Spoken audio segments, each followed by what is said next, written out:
Hello. It's Friday, which means it's Friday tea time.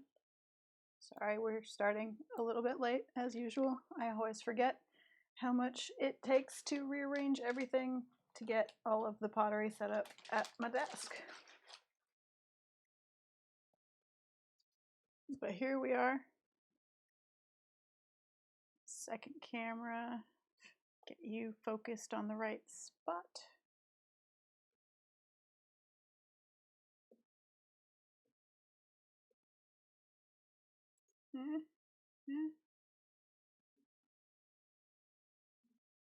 There.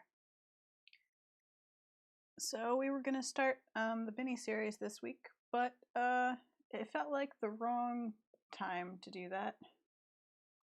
Just not the right time to tweet a bunch of stuff about it, do a bunch of prep work, talk about it on Twitter all of the time. So I'm putting it off. And instead, going back to one of the things I've threatened to do for a while, which is sculpt some frogs. They're always on the list, but they never quite win over the other creatures that end up on the list. So we're just going to do kind of a casual pottery stream.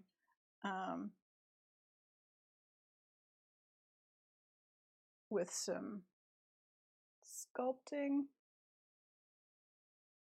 I'm going to fiddle with the camera. I'm starting out sitting down because it's been that kind of week. So if all the angles are weird, it's because I usually stand up to do these. Just that cat. Yeah, frogs. Frogs are great. It's not like no one's ever voted for frogs. Frogs have always been pretty close in the running. Just fly casual. Yes. I've got an iPad set up behind the camera set up with my reference images because I didn't print anything out because I'm gonna be honest with you guys. It's morning for me. Like Artcraft, I've just gotten up. I've set my alarm for this stream. So I've got my tea, I've got my iPad with frog photos, I've got my camera set up and working. Po2 is here judging me. And we're gonna make some frogs. After we make some frogs, I assume that you guys are gonna yell at me to dress up quail. I'm prepared for that eventuality. I'm counting on it, in fact. So don't worry, we'll get some pottery request stuff in there at the end. I'm also trying to keep close watch on OBS and the video settings, just because there have been so many issues lately. I want to try and notice if I drop or if it starts to have encoding issues. But if I don't do anything about it and don't mention it,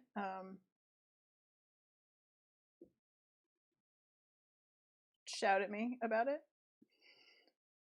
in chat, because the chat never seems to go away. It's only my video card that hates everyone. It's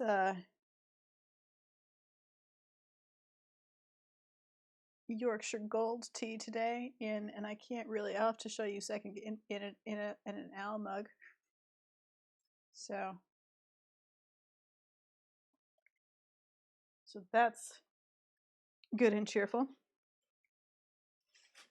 And now I'm gonna the other gift I'm giving myself this week is that I'm not using the buff with sand. And in fact, that is another reason to put off doing the larger project, is because I feel like I don't actually want to do the larger project with the buff with sand. It rolled slabs and built okay, but then as I was waiting for that pot to dry, it started to form a hairline crack in one place. I think it's repaired near the top, but I'm still not convinced that I even like it for that. So the problem is, it turns out I don't like buff with sand for anything. So I think I'm gonna have to go to the store and get a contactless delivery of our contactless pickup. Oh, that clay is too hard to use. Get a contactless pickup of some new 25-pound lumps.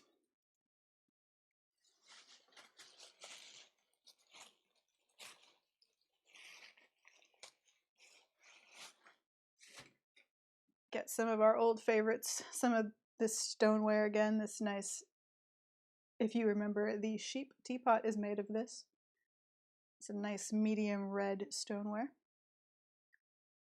Slightly darker than buff, but lighter than our other favorite, Navajo Wheel 35, which is a lovely, lovely red clay that a lot of the sculptures have been done in.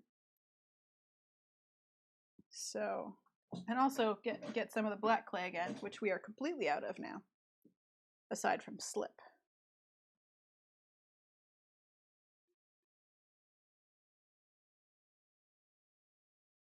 So I think we'll start with a challenge to myself to use this very small lump of clay. I'm just gonna build a tower of wet sponges for this lump of clay over here to keep it damp. I'm gonna just challenge myself. I think we're gonna try and make a very small frog. You remember the very small fish? The very hilariously small goldfish that I posted on Twitter? The problematically small goldfish. I think we're gonna make some problematically small frogs. Sponge henge, yes. I don't want it to dry out, and it's a little bit hot and dry here right now. Well, actually, it's a little bit cooler today. There's wind, but it's been warm and dry, and I want it to stay damp on my table. Got the big water bowl and the pitcher out today. So we're just gonna work this clay a little bit and catch up with you guys. How are you all doing? It's been quite the week here in the United States.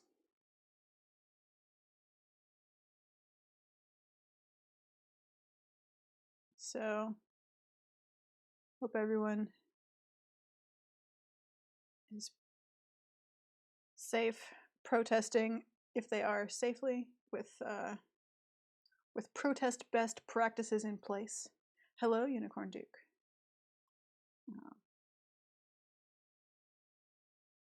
Arguing with your cities about curfews and calling your representatives. Or if nothing else, be like LA. Zoom rant at your city officials so viciously that it becomes a meme on the internet.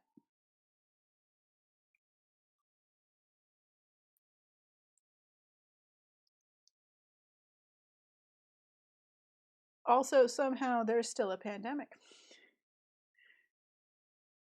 And it's June, which I don't know how that happened. Could have sworn it was just March a minute ago. But also that we've been in this moment forever.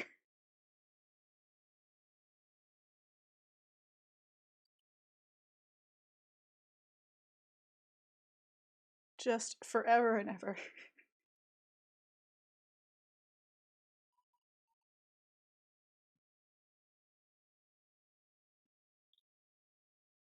I'm not sure how time became so complicated and difficult to track. I still have like jobs and deadlines. I still have to keep track of days and how long things will take, and yet somehow the rest of time stopped being real.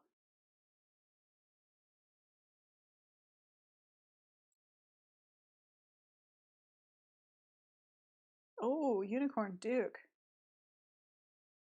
sat in on their small city's ethics committee meeting, and apparently our council members and mayor are doing some shady stuff. Openly shady. They weren't hiding it. Oh dear. Well, that's the why we have to shout about it, call them on it, sit in on ethics committee meetings, go to city council meetings. You can do a lot of good in your local space. In fact, your local space is probably more important right now than any other sort of national politics. So be like Unicorn Duke. Go to your city's ethics committee meeting. If your city is not opening meetings or broadcasting them on Zoom or some other outlet, pressure them to do so.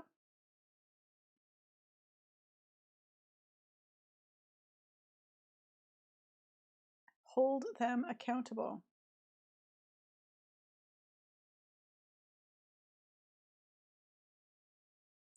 Berkeley is having Zoom meetings now, broadcast live so that people can comment, which is good. We did not quite convince them that we did not need a curfew, but there was a valiant effort made.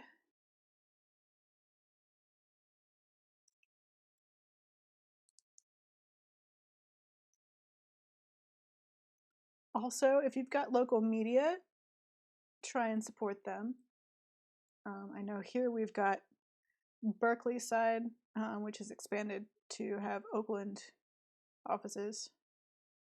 And they are very active on Twitter. They put stuff up about council meetings and local news. They're an excellent source of local news. And if you have something like that, support it, treasure it. They will be giving you the information that you need.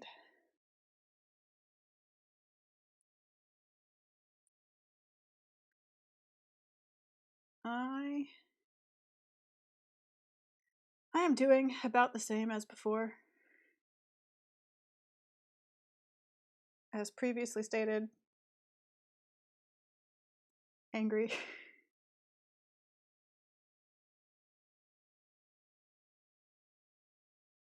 I've been trying to be quiet this week on Twitter. I've been supporting an awesome group of people who have put together Black Birders Week, because you know how I feel about birds. So, been trying to just retweet their events.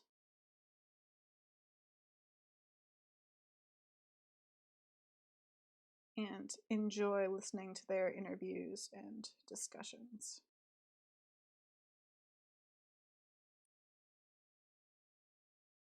Arcraft donating blood on Tuesday.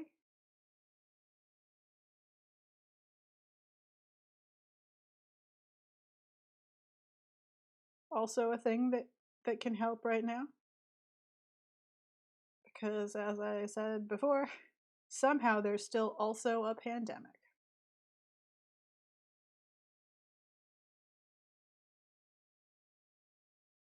Hello, Gru the Wanderer. Welcome to stream. We are making a small clay frog. And warning that it's going to be a little bit more serious in discussion than usual. Usually we try to keep it pretty cheerful and light, although I do go on arts-related tangents.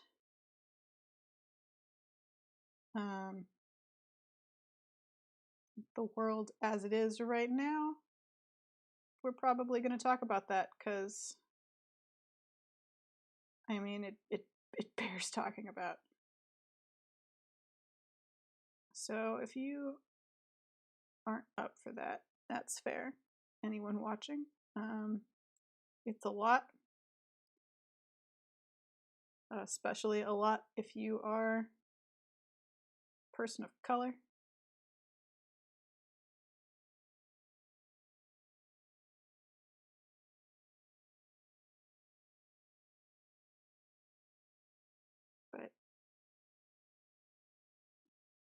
But here is a frog, and we will try and not be entirely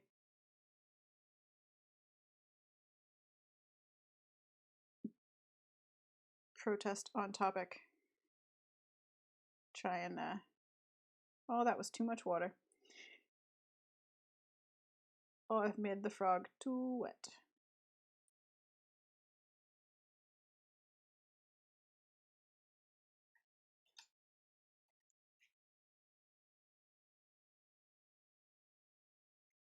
Yes, tiny frog. The goal is tiny. Where are my tools? In this pile over here from where I washed them. Get out the old favorites. There we go.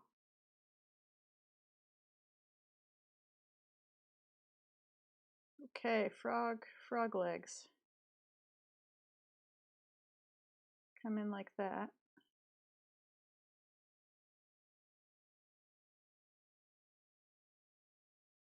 We didn't really do, we need to better define our frog here.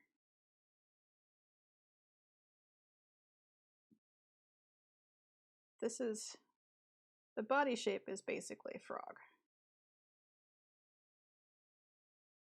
Gotta get, I think the head might be a little bit big.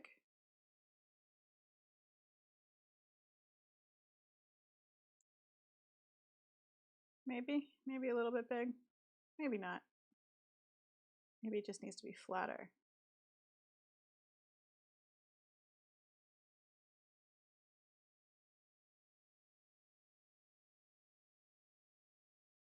That actually does feel a little bit better.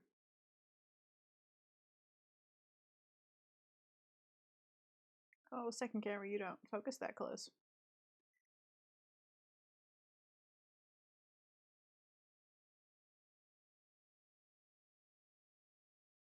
So, tiny frog legs. I'm gonna do the thing that I did with the bats that you guys didn't really get to see much of because I did sort of the back legs of the little bats off camera, but lifting the clay away to make the legs, which works nicely. At least it did on the bats. So I was pretty pleased with how they came out. Specific frog or a general frog. Currently I'm aiming for sort of a tree frog.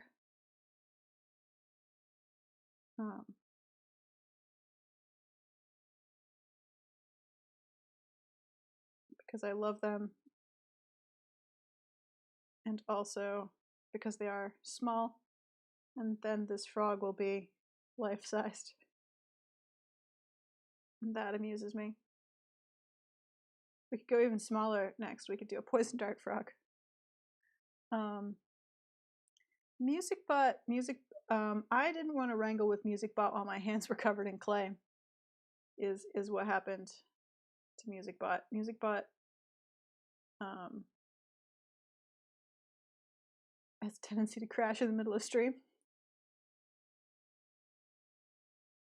And I didn't really want to have to touch my computer that often while covered in clay.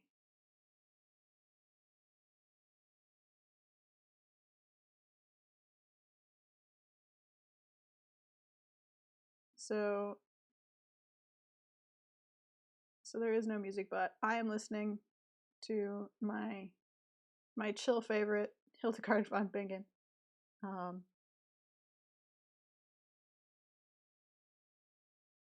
But you can't hear it for copyright reasons.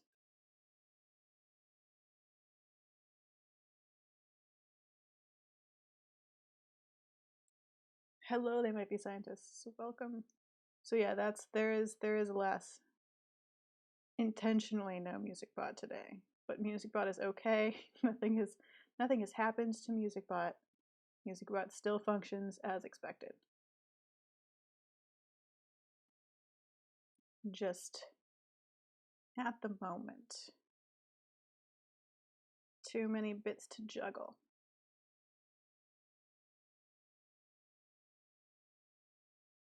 So I'll try and fill the silence with talking.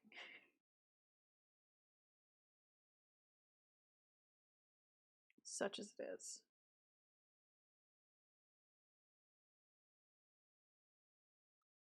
My bisque fire should have gone to kiln yesterday, so I hope that next week I get to pick it up.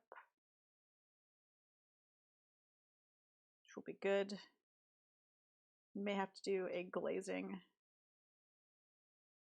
stream next Friday because you guys really have never seen me do that. Hello, Hannah. Yes, I did promise rants. Still working up to it. Because I feel like a thing to talk about, and I've talked about it before, but a thing that we need to do a better job of acknowledging and fixing is privilege within the arts.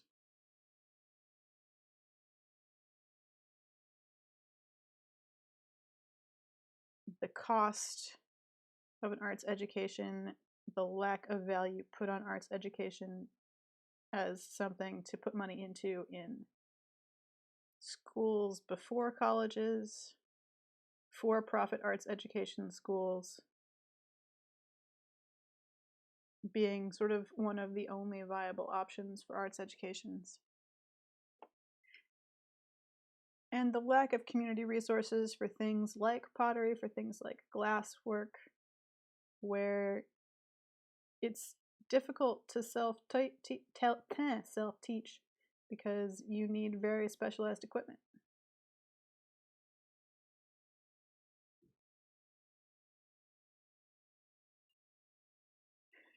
Just thank you, Mirafora. Yeah, we're that kind of stream. We're the kind of stream that's like my favorite chill tracks, Hildegard von Bingen, 12th century. Copyright applies to performances specifically. The chorus singing Hildegard von Bingen, but yes. Look, if you want nice chill music, Hildegard von Bingen wrote some really great meditative choral works. I'm just saying. Back in the 12th century, she was the lady.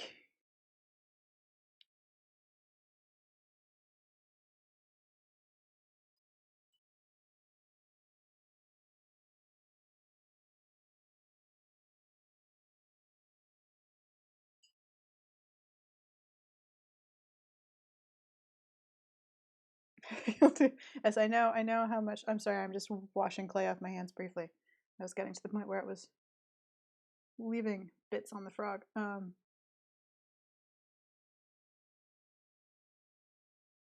Yes, Hildegard von Bingen.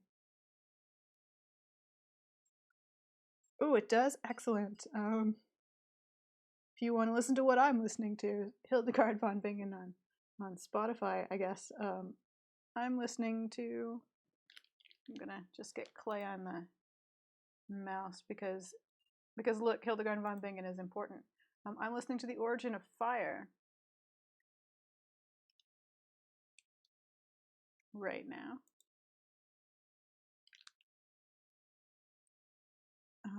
Yeah, Hildegard von Bingen also responsible for a lot of excellent imagery.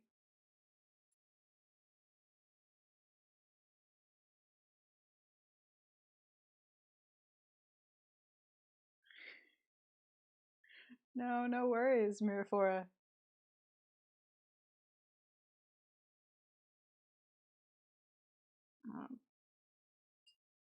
I am fully up for all Hildegard von Bingen fan discussions.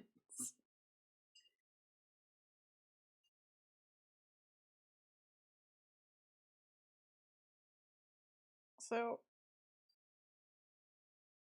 just trying to get my frog side view to feel like he's the right shape.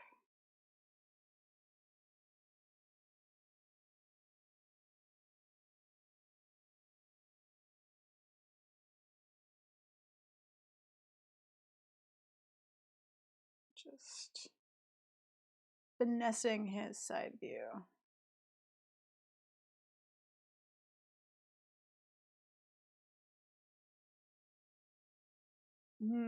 Yeah, it's good. Self-care Friday. Mirafora says we're doing a self-care Friday. My skin is currently a disaster zone. Doing a self-care Friday sounds like an excellent idea. After this stream, I will be doing a work I did not do last night, Friday, which seems fine. I'm okay with it. I thought about it hard last night. I just didn't actually do it. So, frog. Good. I mean, we could have gone smaller. I think we might try smaller next. I think we might just progressively shrink the frog to see where it gets us. Okay. So there's a knee here and then a joint. Yeah. So this goes back like this.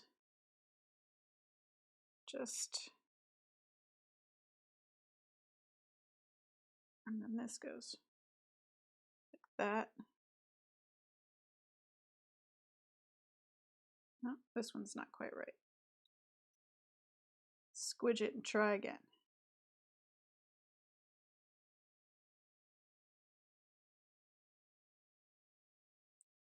So anyway, privilege in the art space. I have talked before about why I consider community studios, like the one that I went to before we didn't leave our houses, so important.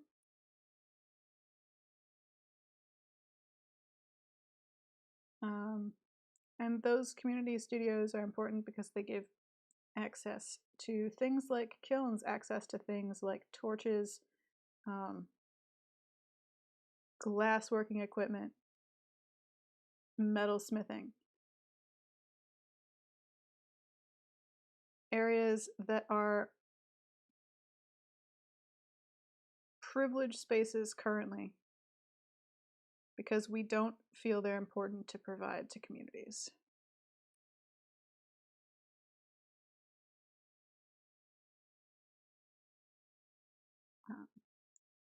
Because we don't think the arts are important, essentially. We don't consider them important to education. We don't consider them something to put money to in high schools, for example.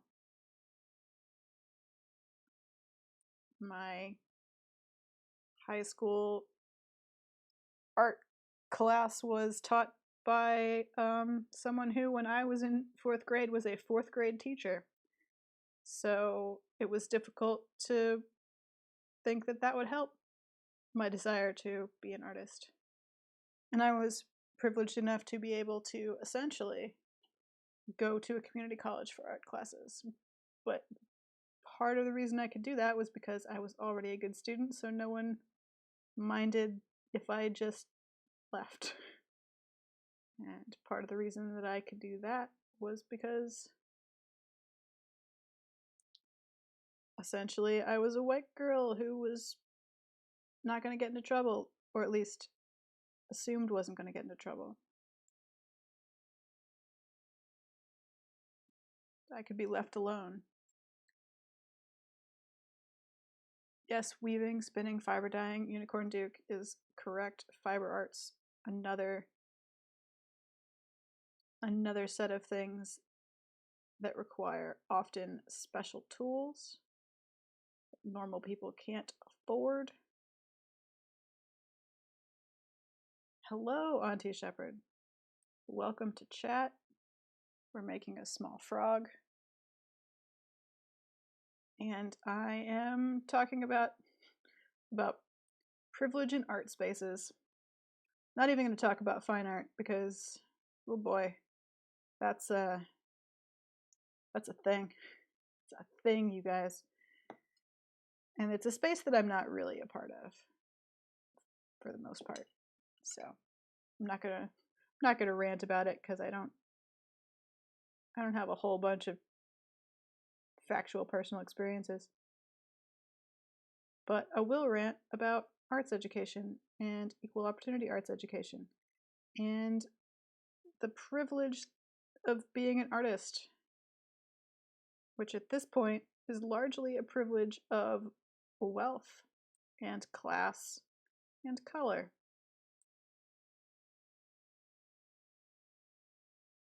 Dibs on the frog. Oh, Auntie Shepherd. You're mad at frogs. Why do you want the frog? Are you gonna try and use it to convince them that you're okay?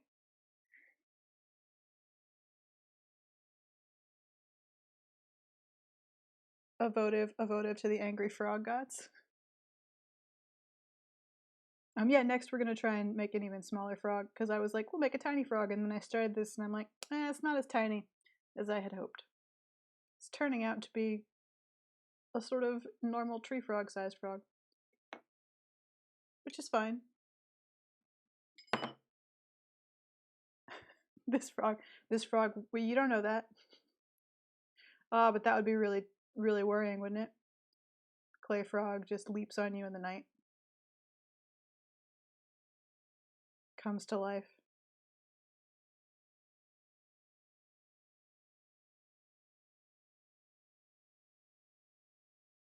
One of my favorite childhood moments is the moment, and it's not a shared favorite, by the way, with my sister. I had caught a tree frog, and I was holding it for her to see, and it leaped out of my hands and directly onto the front of her face.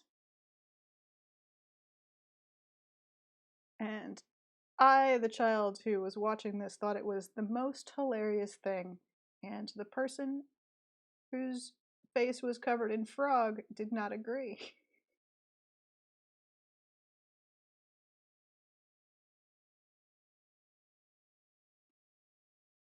But I still hold it up as one of the favorite things that's ever happened to someone other than me that I got to witness.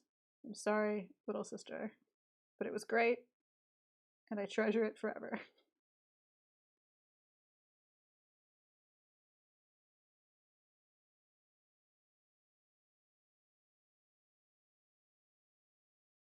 So Auntie Shepherd, your frog attack reminded me of that, and it made me happy. And I'm sorry.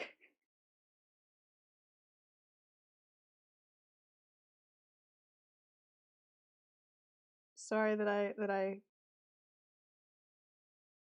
laughed so hard at your frog attack.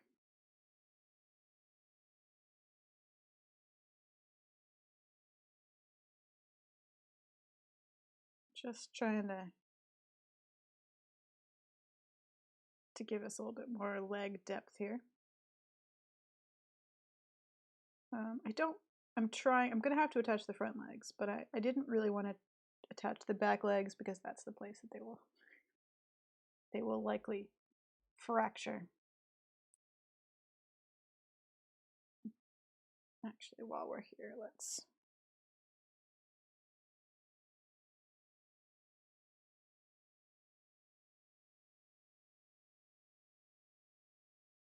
just put you there for a second. Get some clay for. Oh, is it still doing that weird? There we go. Pride, sheep guana.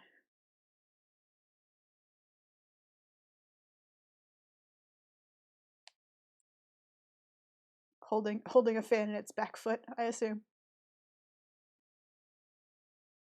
Yeah, it's also pride. I don't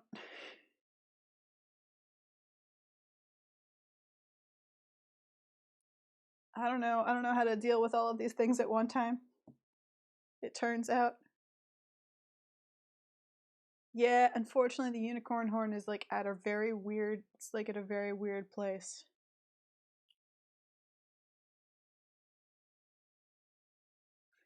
Yeah, I've carefully given you give Tiny Frog is intentionally not looking at you in the second camera. Because you guys get all upset when I have blank faced animals look into the second camera. So now you're just gonna see animal butts in the second camera. To preserve your delicate sensibilities. I'm sorry, to specifically preserve Auntie Shepherd's delicate sensibilities.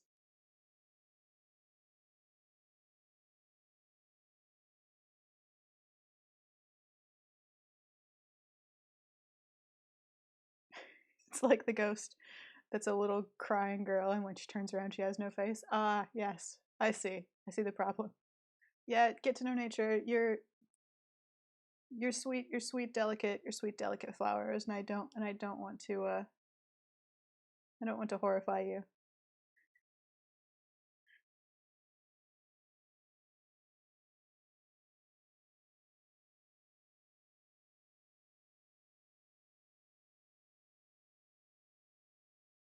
It's true. Second camera is also kitty cam.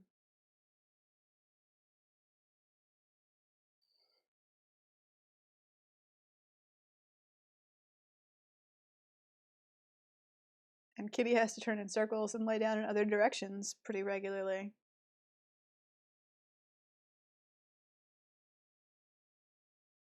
It's true. Yeah, it's Hannah. Hannah doesn't have anything to moderate. She has to do something, so she's going to tell you about creepy ghost children.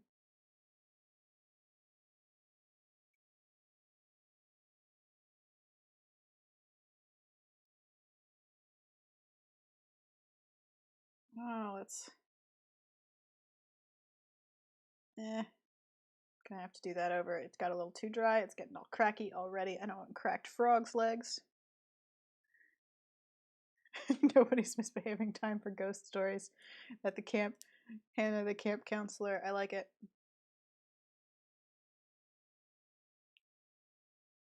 All right, she's like, all right, kids, s'mores and ghost stories. This will go fine.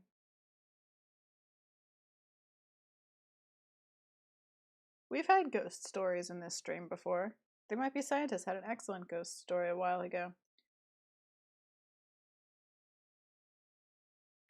Yeah, They Might Be Scientists. I'm really sorry about Australia's view of marshmallows. I feel for you. I feel for you because it's become clear that Australia does not understand marshmallows.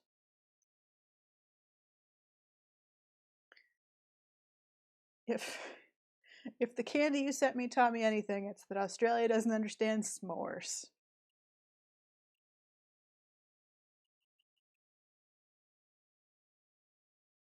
You can make homemade marshmallows with but corn syrup, which I guess is also not really a big thing in Australia. Well, maybe it's like corn syrup and powdered sugar and gelatin.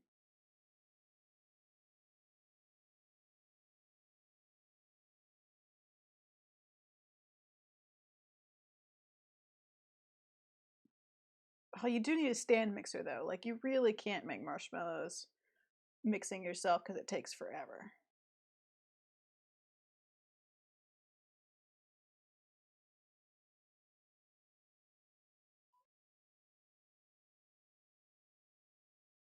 Okay, this is a story we have to read out because Hannah Combe, my moderator, is telling us a childhood ghost story that's just the best.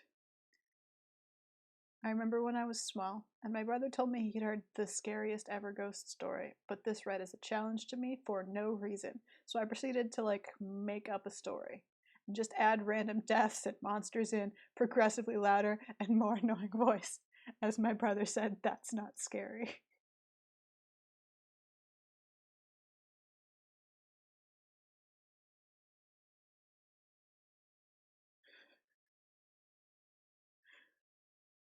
Oh. Okay, right. Biceps will work in place of stand mixers. They Might Be Scientists. I will DM you a marshmallow recipe. I have made them. It turned out solidly okay. Um,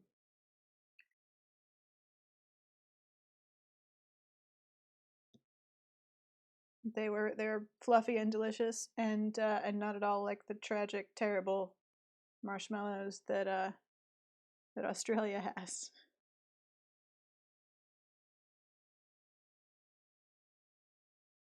To finish Hannah's story, so it was basically like, and then the dog was dead, and then the closet door opened, but shouting. And then she says, and today I used the technique when writing. Mm. Delicious fluffy biceps. Uh, yeah, even the mini marshmallows for hot chocolate are all desiccated because they have to stand up to the hot chocolate. I need, let's see, I need to figure out how these frog legs are going to work. The top of the frog leg is all spindly and small, but then the bottom gets chunky, and then there's a foot.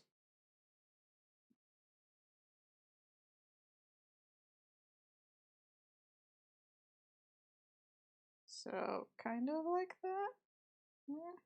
Yeah. Oh, except much smaller. Cool.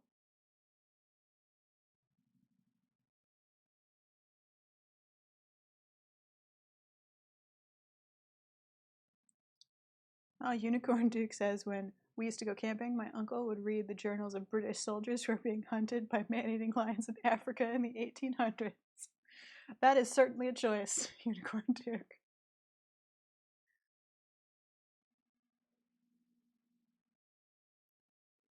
Ooh, pineapple rings and cottage cheese for dinner.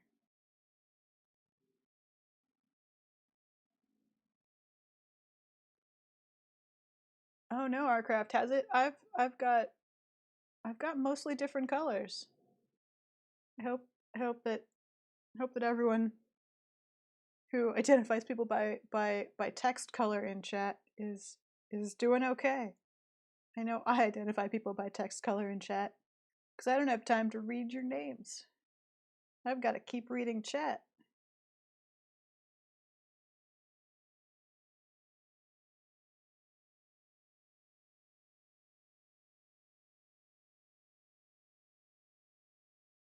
Ah, the greens, Auntie Shepherd and they might be scientists. Greens are quite close together.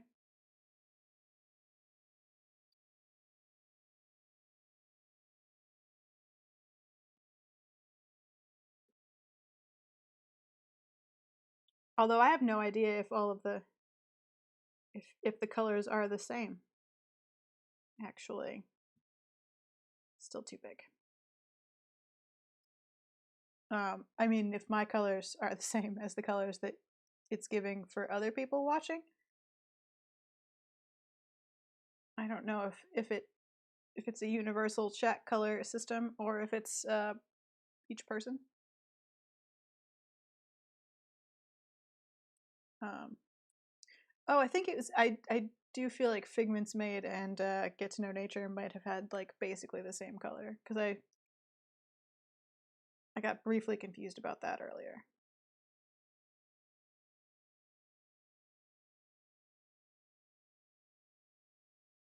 Ah, yes, there it is. Exact same color. That one I do remember. Ah, that's okay. Arcraft, that answers a question for me, which is it is different for everybody because for me, Auntie Shepherd and is bright green, Unicorn Duke is orange, and Mirafora is pink. So it is assigning people colors individually per viewer. We've answered a science question about chat today.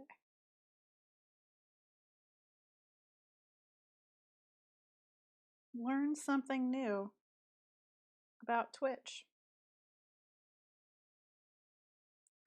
Yeah, the only thing that I've got is that Figments Made and Get to Know Nature are literally the same color. Like they're the exact same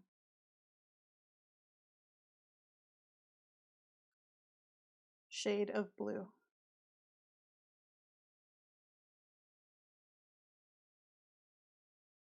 Oh, frog. Just fold your little feet in. Good.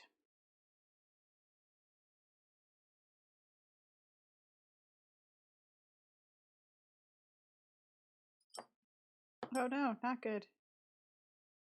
Breaking off.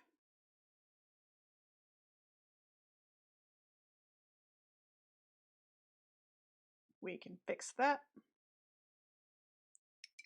Aha! Now Get to Know Nature is a different color of blue. And all of my people are different colors.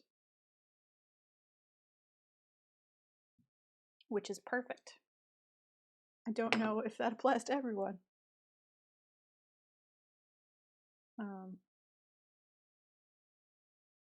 Weird So weird. Arcraft is the only red text name for me. Why would this not be universal? This is it's it's a chat. I mean, why not just assign each individual a color as they join and make it a universal color? I don't I don't understand.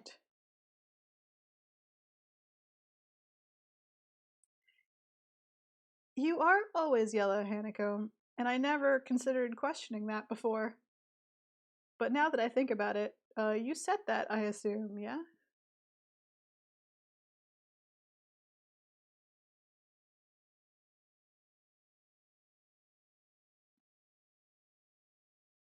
Uh-oh, now we're gonna have to now we're gonna be talking about chat color for the rest of the time now, trying to work this out.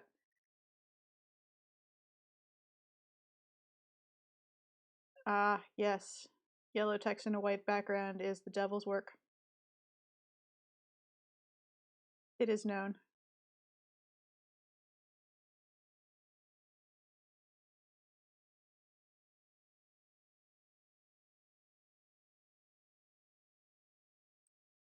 Just attaching frog legs.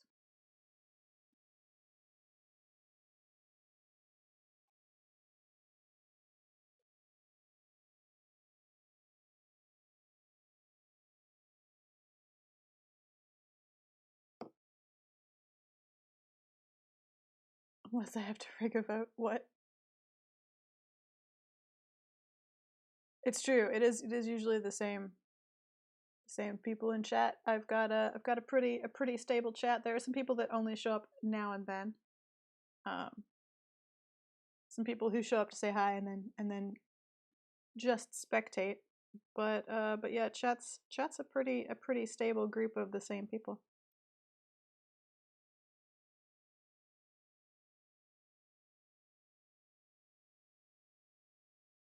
Oh no, Hannah, a UX director who is enamored with yellow text on white backgrounds. There's no rant that you just say that sentence. Everyone knows that's wrong and a terrible horror story waiting to happen.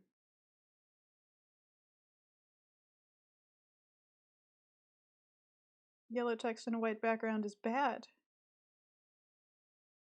It is a truth universally acknowledged.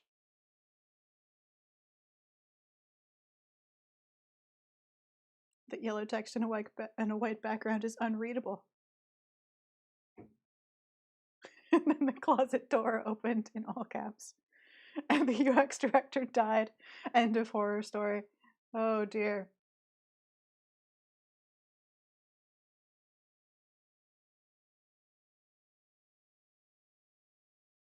Yeah, oh no.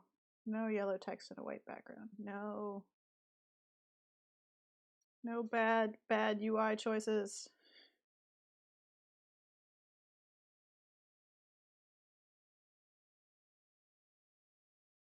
Oh yeah, it's like one of those memes. 5-word horror story from your industry. Yellow text on a white background.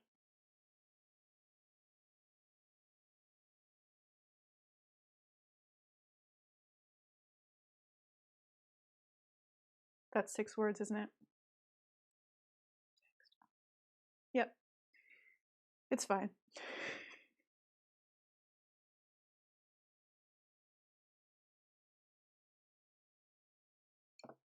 Alright. Just gonna clean my hands again. It's a happy ending. Oh dear.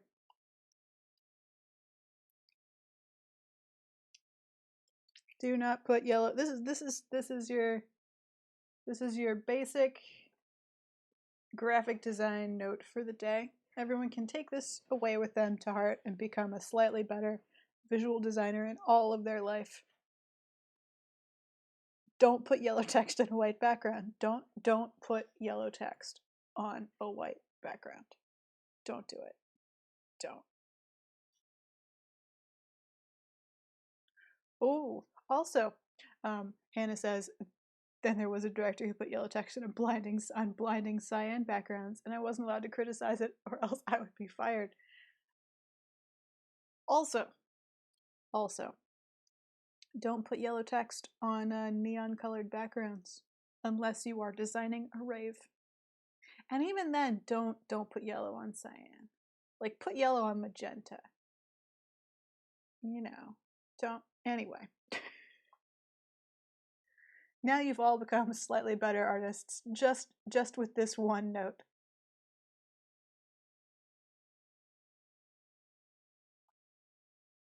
There are some situations in which yellow text is appropriate. I like a good dark mustard yellow some places. If that's going to be your color scheme, you can put that on a white background. But then it's practically a brown. Then the director opened the closet door. Anyway, yeah, yellow text is yellow's not a great text color. Is the takeaway here. Yellow is a pretty problematic color to use for words unless you're on like a black background, and even then it's a little bit much.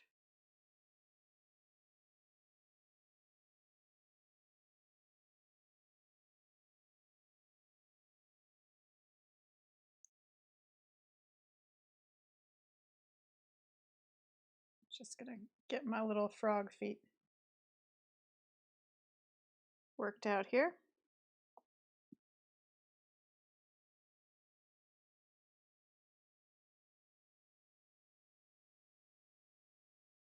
Kind of just having them folded in front of him. Frug. I love the sound of umlauts, but I'm so bad at doing them. Like, there's a very specific noise that an umlaut makes.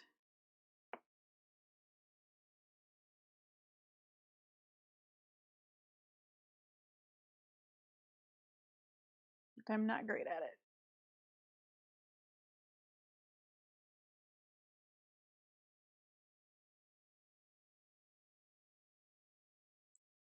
Yeah, I think I've also got the dark theme on most things. I don't like text as much on a black background. I find that a little bit harder to read, but not enough harder to read that it balances out how distracting a big white box is when you're trying to make art.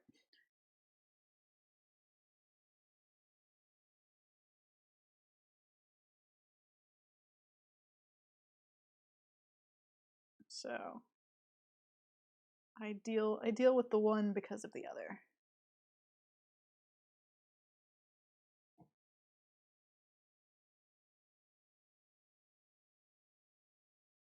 All right.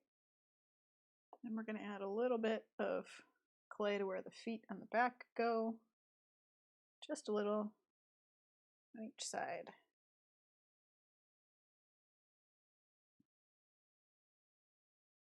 Every time our craft is like, I'm away to cook. I'm like, make me something. I want breakfast.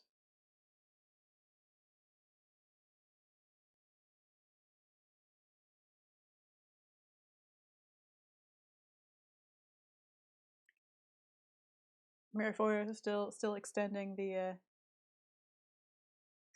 horror story.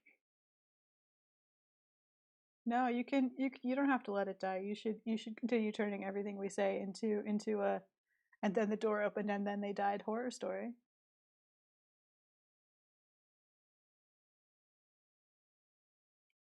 You should keep that up.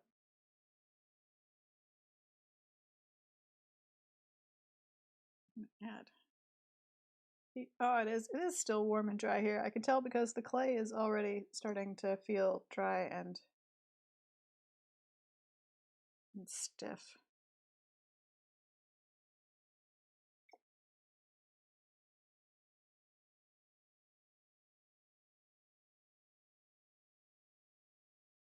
We don't want that. We want to still be able to work on our frog. I almost said edit our frog. all this talk of of directors in UX.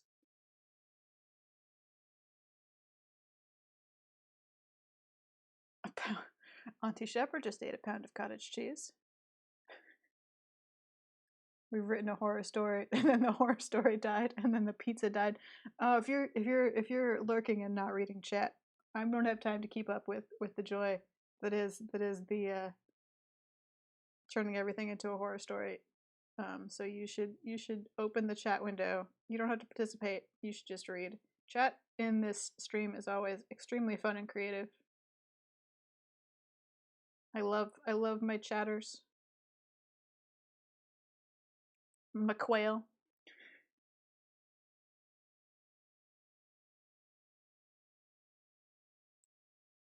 They're usually more interesting than I am, which is for the best. Most of the time, I don't know what I would talk about if it weren't for they might be scientists telling me strange stories about their life.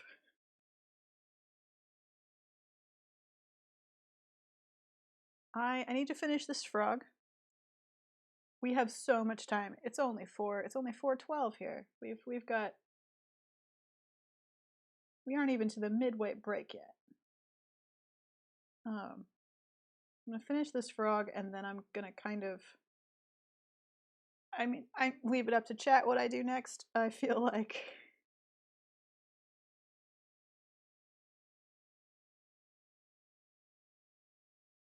like I say leave it up to chat like I don't like it's a mystery, like I don't know what chat will say. Like I don't know, what will we make? Chat will decide. It'll be a quail. It'll be a quail and they'll make me dress it up. That's what will happen. I I I don't know why I'm acting like it's gonna be a mystery. But I do want to finish the frog first. Because honestly, because it's so warm, I can't leave the frog sitting. He has to be finished. Um, he has to be finished, or he will get too stiff to work, and then he will become an unfinished, dry frog, and no one wants a desiccated, unfinished frog in a Regency bonnet. The entire dress. Everyone really making me work that art school education I was privileged enough to get that taught me how to do draperies. how to sculpt fabric drapery.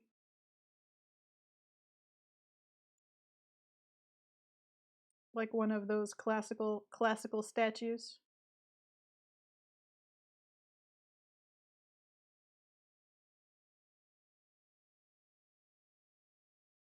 And then the frog desiccated. I mean, try. Oh dear. I mean, as far as putting clothes on sculpted quail goes, an empire waisted dress is actually a pretty solid choice. It sits at the right point for a quail to show off, their quail breast. Um, it's a pretty solid choice. Yeah, I have to say I don't miss the humid part of southern summer.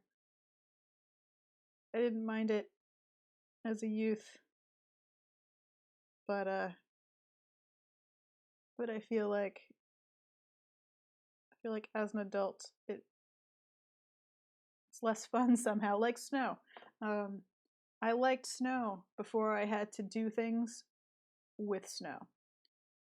Before I lived in a world where I had to go somewhere in the snow. Snow was great. Then as an adult, when I had to shovel my driveway or walk somewhere or take public transportation in the freezing cold and the snow stopped being fun. It started being an impediment.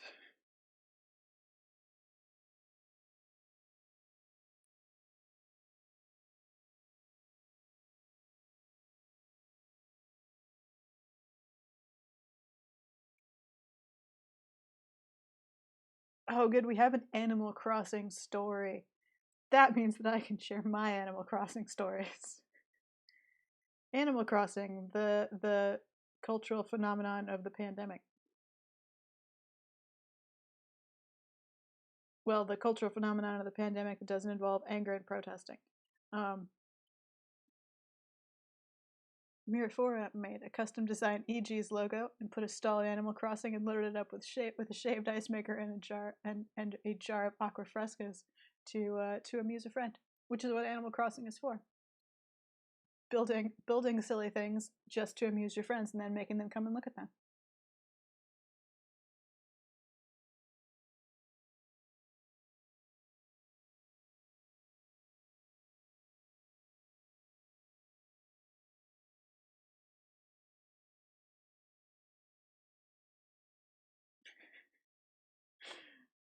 Hannah telling us about her Pokemon trials and tribulations during the snowpocalypse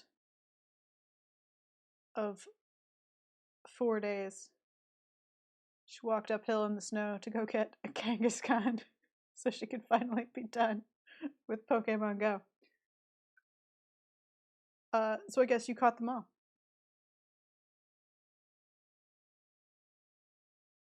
I have been naming everything in my Animal Crossing town with pun names, and I have a campsite on top of a mountain, and I wanted to build a little ranger station and trail signs. And I asked my sister for a good pun, and she came up with the best pun, which was Dunt Peak. And it was the cutest pun, and I made a little sign. And I am very pleased.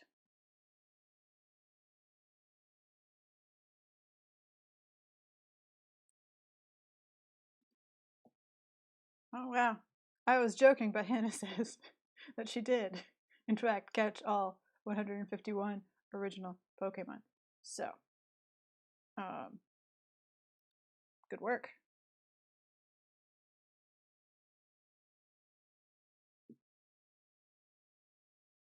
It's a nice little folded in frog there. Wash my hand again.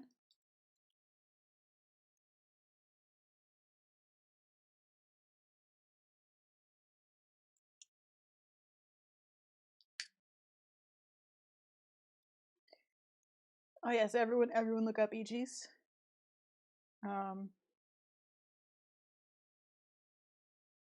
you want to enjoy some shaved ice.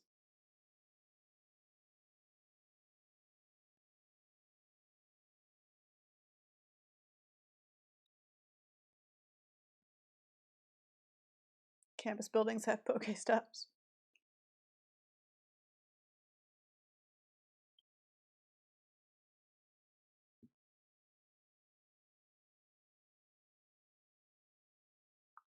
Yes, EGs. EGs is a thing to love, and definitely a thing that belongs in Animal Crossing.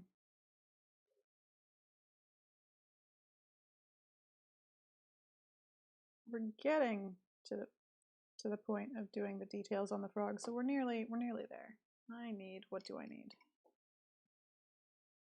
This tool.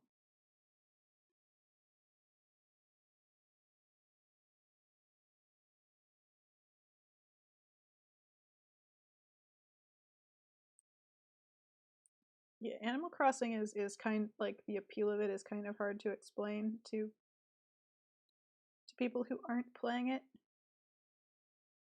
A friend of mine said on Twitter that it was a combination of dollhouse and therapy, which I thought was a pretty excellent description. If you've never played it, why do people play it? Here's why.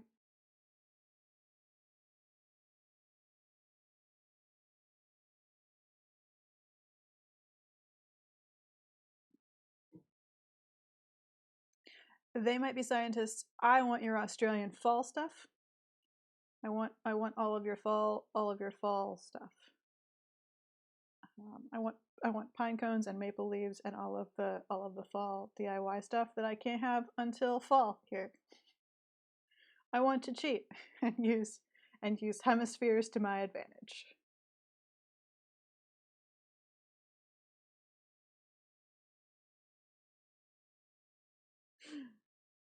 Ah, darn it. My one Australian friend does not play Animal Crossing.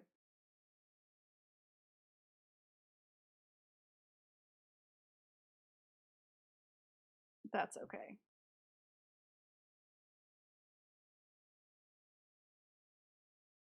Yeah, I bought a Switch for a pandemic because I was like, I've got a laptop. I don't really need a game, so I don't really need this game system. And then I wasn't allowed to leave my house to see my friends, and everyone started playing Animal Crossing, and I started to feel very left out.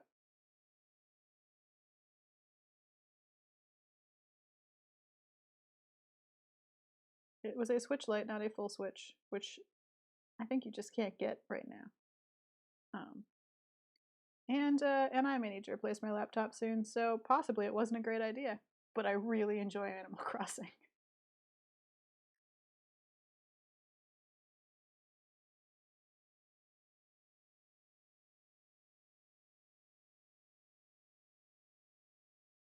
This version of Animal Crossing is particularly good because it's got a lot of like you can change the shape of your island. You can build rivers and cliffs and change the topography, which allows for a lot more building than before. So you can do a lot of creative construction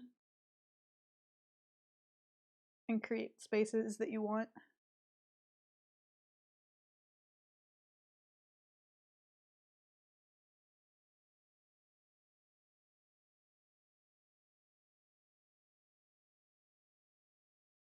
And yeah, I like the building designing part of it. No one is surprised to learn.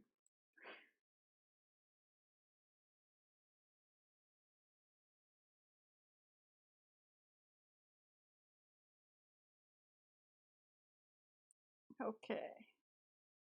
Feeling pretty good about general frog shape. So let's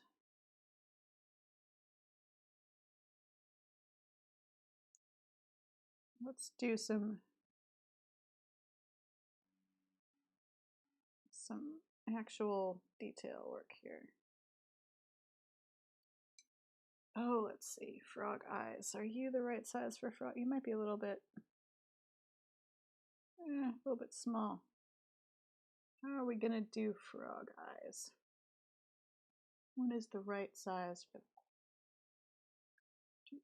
just looking at tools. Uh,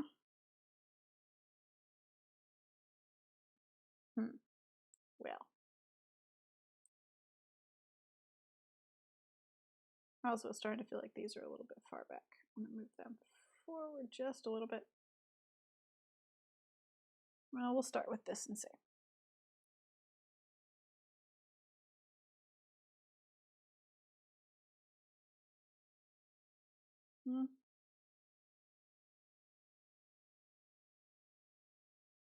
Maybe it's okay.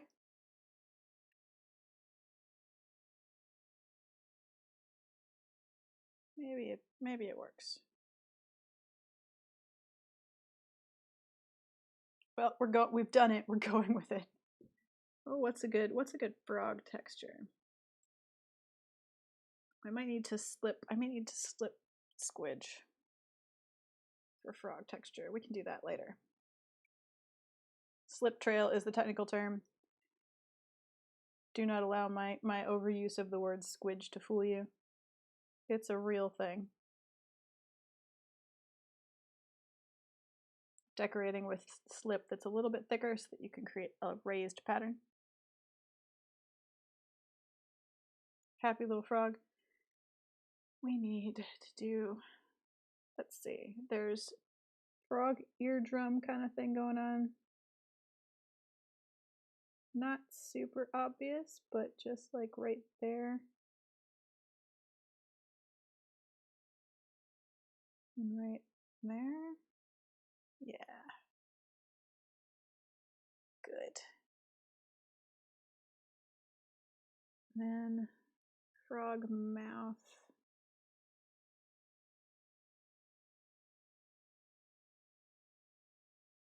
pretty much at the base of, yeah, like that. Feeling pretty good about that. Make it a little bit deeper.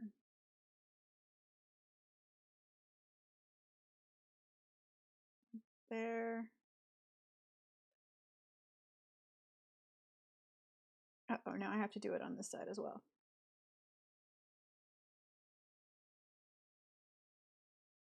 Ah, the curse of 3D artwork. It has to match.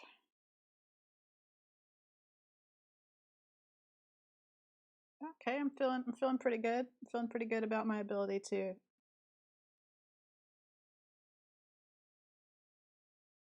make two sides of the frog appear symmetrical.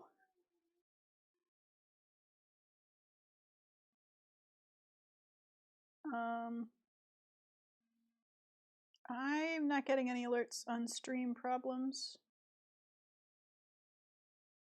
Figment's made. I hope that everything is still okay for everyone. We've had our first, oh no, something isn't right alert. And as usual, we must investigate whose fault it is.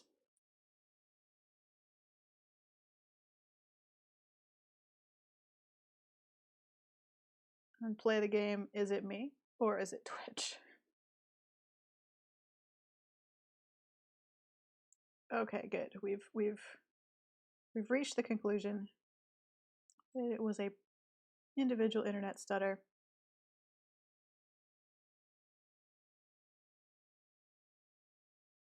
And not me breaking everything. And while that is sad, I don't want you to have issues. I would rather it be your issue than my issue. I'm afraid to admit. Get a little frog nostrils here. There we go. Second camera. Oh, second camera, you just really... Oh. I see what's happened. There we go. That's better. One pinpoint of sunlight breaking everything. So we're gonna, I think we'll do some slip stuff later. I'm gonna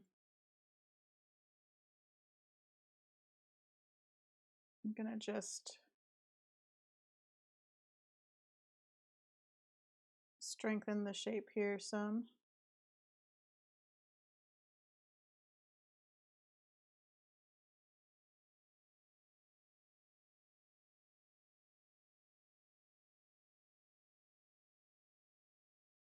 Just because it's clear that there's sort of a stronger lift than in, for example, snakes and lizards. The eye space, I don't, bump, socket, I don't know.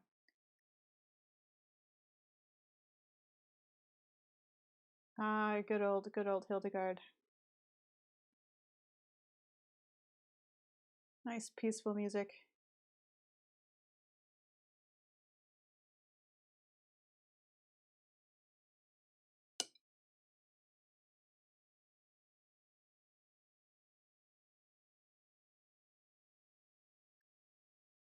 So, just gonna give some more definition to kind of the planes of the frog. They've got a pretty defined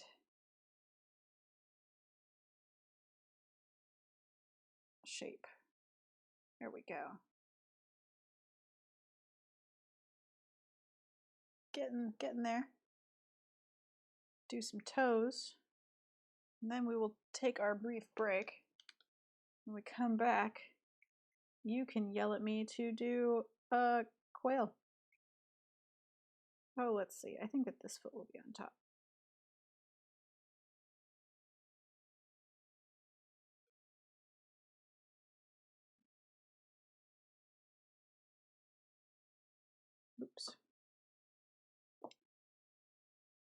I'll do. When we return from break, after we do frog toes, we will take a break, and when we return,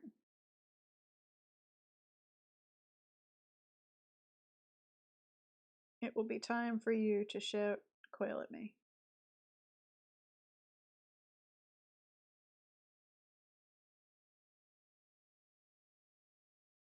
Shout quail at me and get your way. Do the quail that you want. Hit the quail button too early. Oh no. Preemptive quailing.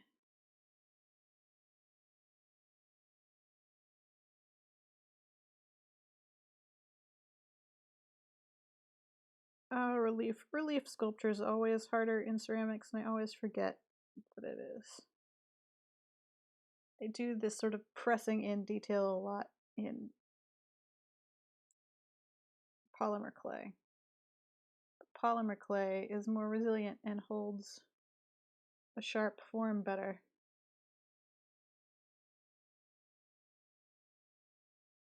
It doesn't make your tools weirdly sticky.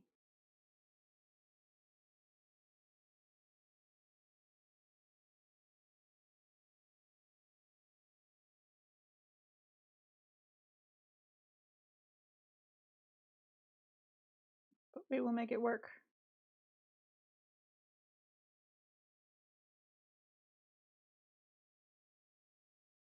You are purple, get to know nature. Don't want to burst your bubble, but yep, to me on your dark background, you appear to be purple.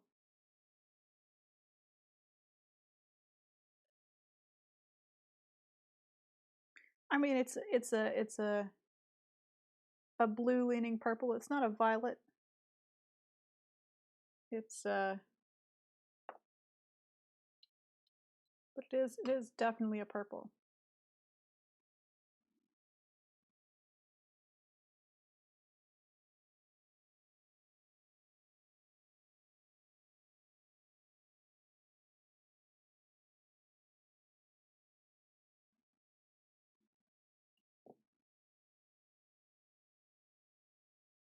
Were you blue in light mode, or were you the same purple but looked different because of the background?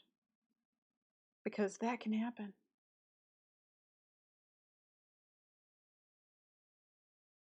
Color does look different on different backgrounds.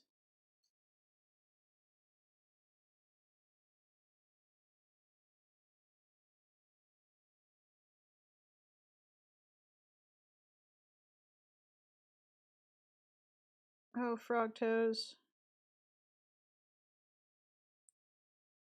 You are being more complicated than I wished.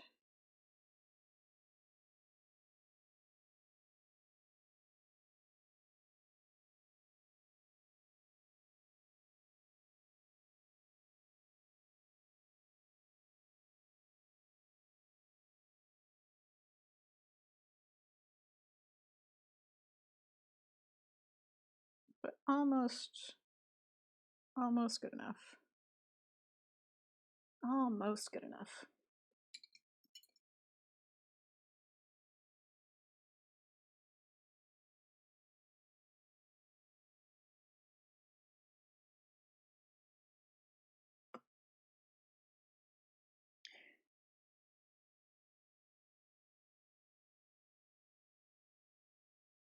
Option of readable colors. I see.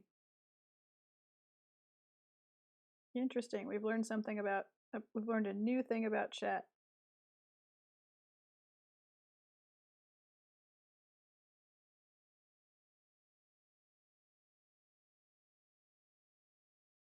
Neat.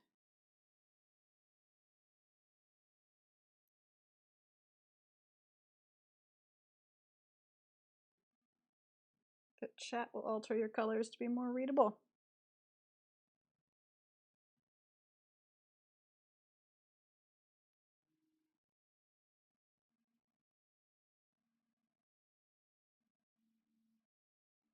Okay, I don't know if you can even see their little toes. Little toes. Let's do back feet. Now, they've got one, so this toe is kind of shorter. So I think we're going to need to, there we go, to kind of split that out.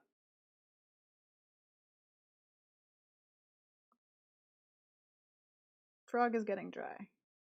We're going to need to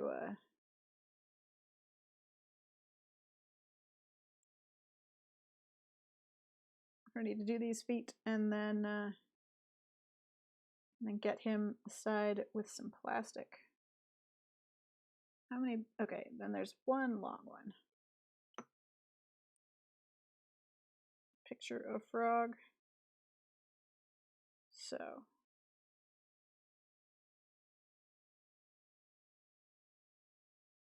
long toe.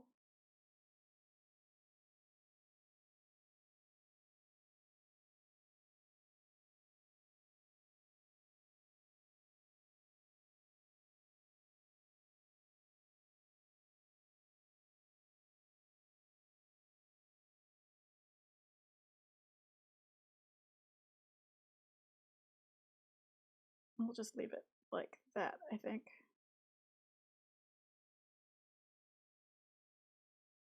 With a line. Line. Call it good.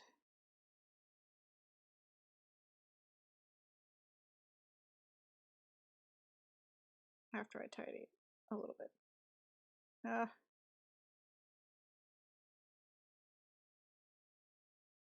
I've made a mess. I've made a mess drawing toe lines.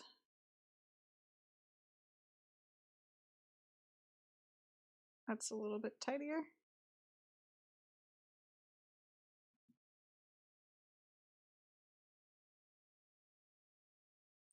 Other side to match. Short toe.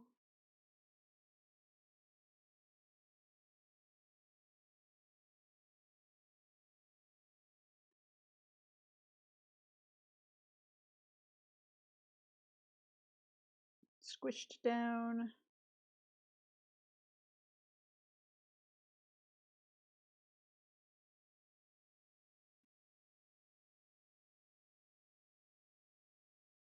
And then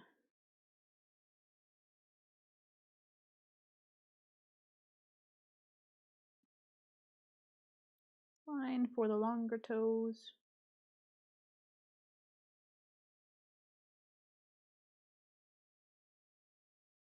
Probably could have done these lines before I put it on the frog, which might have made it easier, but hindsight 2020.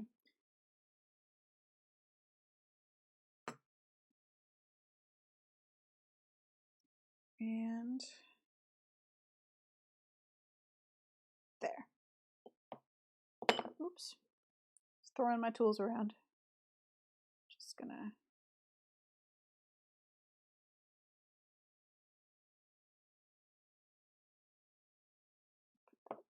and before I forget or he gets too dry, just give him a stamp of my name. And we have a frog.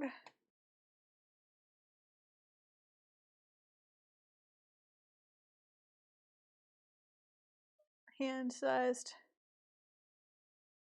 paperweight frog. I'm now going to find plastic to wrap him in somewhere in this pile. That's too much plastic. Well, maybe I can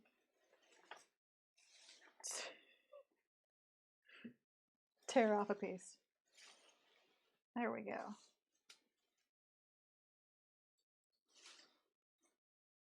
Just, I would love to let you guys sit and look at the frog while I'm on break, but he's drying rapidly.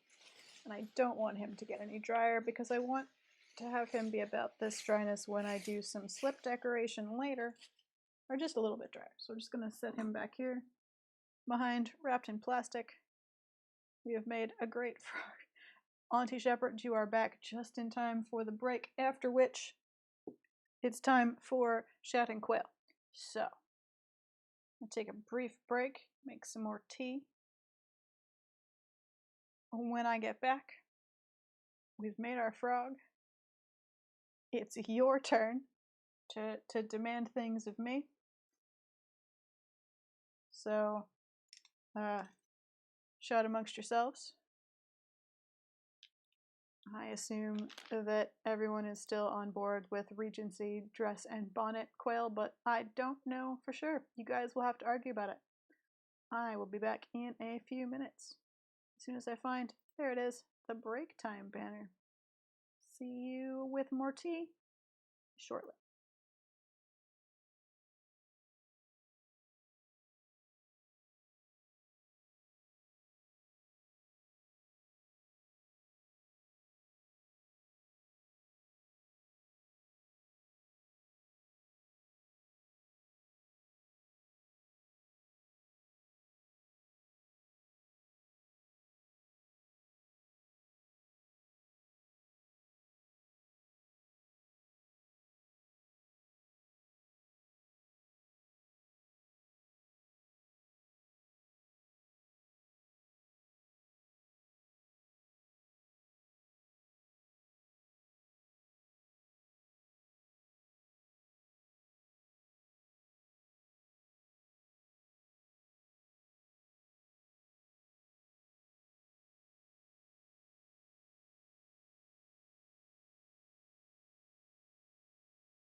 All right.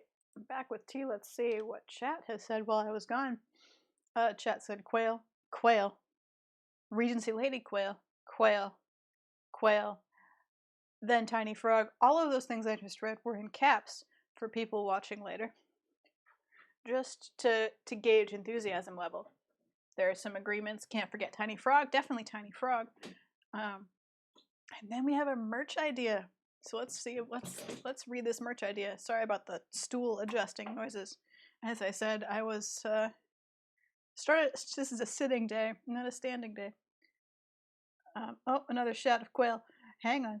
So the merch idea is a T-shirt with a sign that says "In case of emergency, break egg," with a quail symbol between emergency and break, like one of those emergency boxes. That would require some Googling for me to envision. Although this brings up an interesting question. I don't really have merch. I have art that I sell because it's my job. But that's not quite the same. Art is sort of in-joke stream specific merch a thing that anyone would be interested in. I have considered doing a t-shirt run of just the white on color line art of anxiety and anger. Thought about doing that because I feel like people were really, really into the anxiety image. Like we felt that. There's the scruffy unicorn. There's still the I still do want to make the Nope unicorn pins that I started, and then there was a pandemic, and I thought maybe now's not the time to get China to make me pins, so that's kind of still waiting.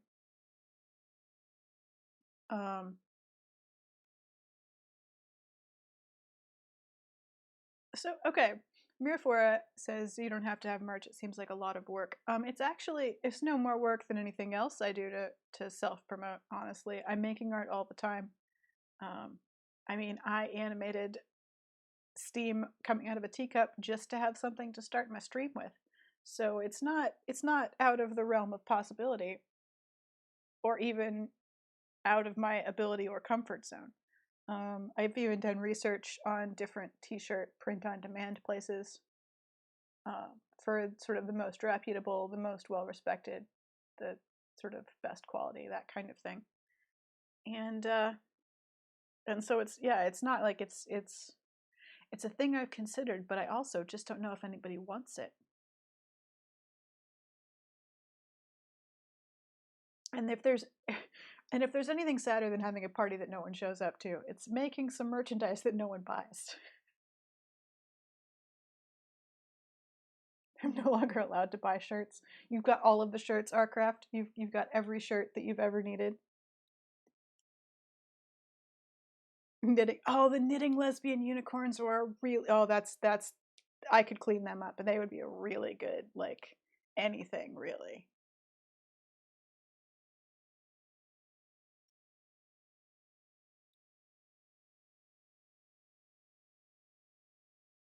Oh, sorry, I'm trying to get a piece of clay off for this quail adventure, and it's quite stiff. Let's tidy up after ourselves, like good little ceramicists, like good little potters. Ceramics artists seems very very stuck up to me. It is technically I believe that sort of when I make a mug it's pottery, and when I make a sculpture it's ceramics, but whatever, it'll all be pottery.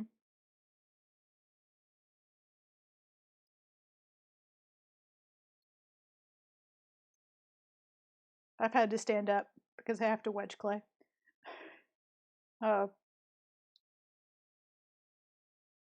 Everyone, you should sell tote bags. Ah, yes.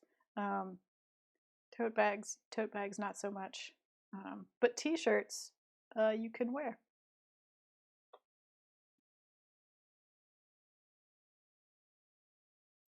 Wedge your lower back. Ah, right? Just really, really dig into those muscles.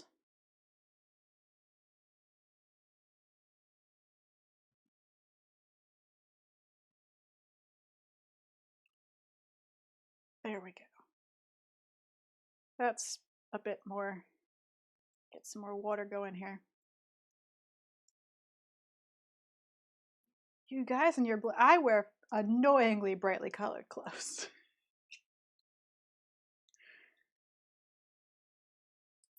Just one of my favorite shirts is a neon orange color with a cowboy riding Slipnir as a bucking bronco from the YouTube channel. Oh, and I'm gonna forget his name. Anyway, he's an Old Norse linguist and researcher who has an excellent YouTube channel with translations and like poetry discussion and stuff. But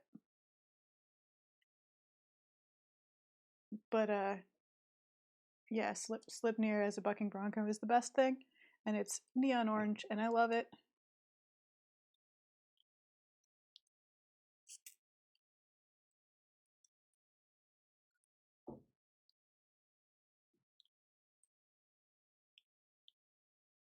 And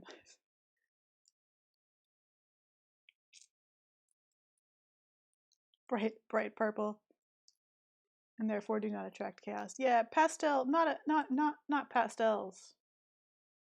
I want my colors to commit. I mean, I've got a bunch of navy blue and gray and black stuff too, but I like annoyingly bright colored t-shirts. Oh, now that I've added water and softened this, I'm gonna have to stand up and wedge it again. Oh, but this nice stool is so comfortable.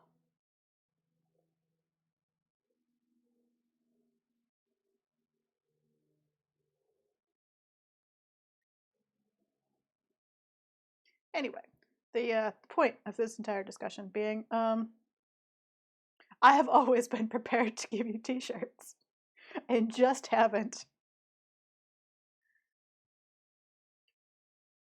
I mean, a not insignificant amount of stuff are that gets drawn on this stream. Hello, Jabberwocky Pie. Welcome to the stream. A not insignificant portion of the things that are drawn on this stream just don't go anywhere or do anything. They're performance art, basically. They exist for you in the moment, and then that's kind of it. Like the unicorn, like the lesbian knitting unicorns.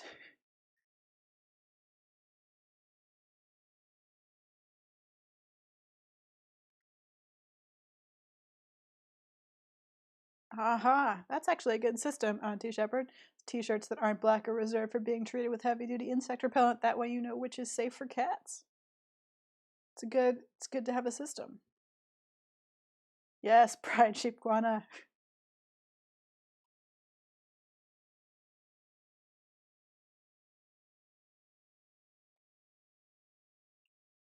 I would love a plush sheep guana, but unlike t-shirts, making plush is hard. Oh yeah, Quail Thulu. See, that's it. Like things like Quail Thulu, right? Like my patrons get them for let's see, how much quail do we need here? Less than that, like half that. We don't want it to be an enormous Regency quail. So yeah, so things like Quail Thulu, like patrons get coloring pages of them with high resolution, but that's it. They don't really exist for any other reason. They don't go out in the world, and that's fine. But my point is, they're just there, waiting to be a T-shirt. Like there's not a lot of. It's not like I need to make a whole bunch of new art. Is what I'm saying. Quite a lot of art is there that does not have a home. Some of which everyone who follows these streams remembers extremely fondly. Yeah, plush are expensive. They're hard to make, and then they're hard to sell. I'm not like if unless you're gonna be a plush designer, do a specific line of them, kickstart all of your production runs, and know how to make patterns. I don't recommend it, which is sad because I want a plush iguana too, but definitely not going to be able to make them.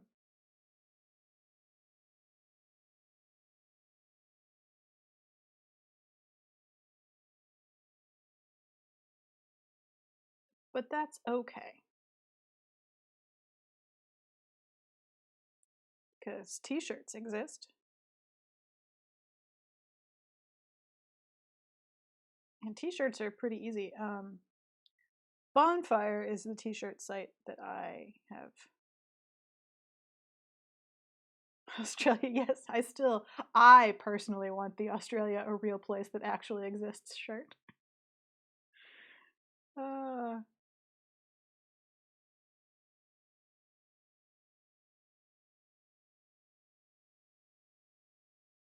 oh, Jabberwocky pie, only if you want to.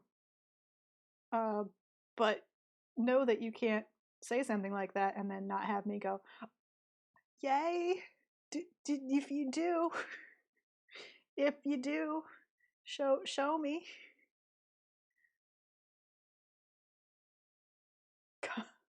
Well, it's Australia's fake news. Oh, I love that. Oh, okay, I'm sorry. I'm still not over people believing that Australia is a hoax. Still not past it. Possibly will never be over it.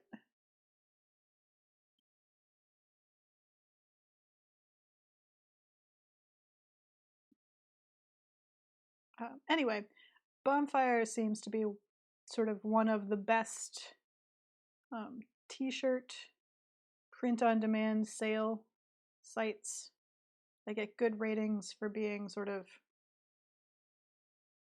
reputable and having their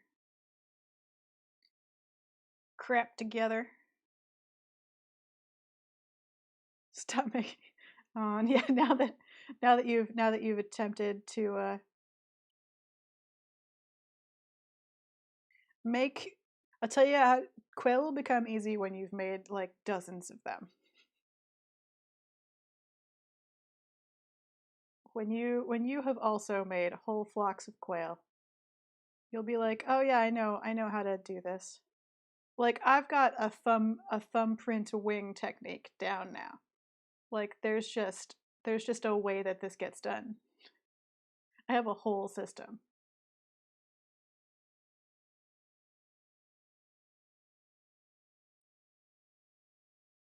I probably could not do the quail blindfolded. I've drawn stuff blindfolded before, and it's quite difficult to keep track of where you are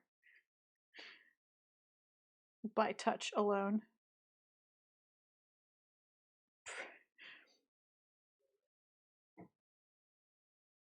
Yes. Okay. So we've got a basic quail. We're gonna have it looking coily to one, slightly coily to the side here.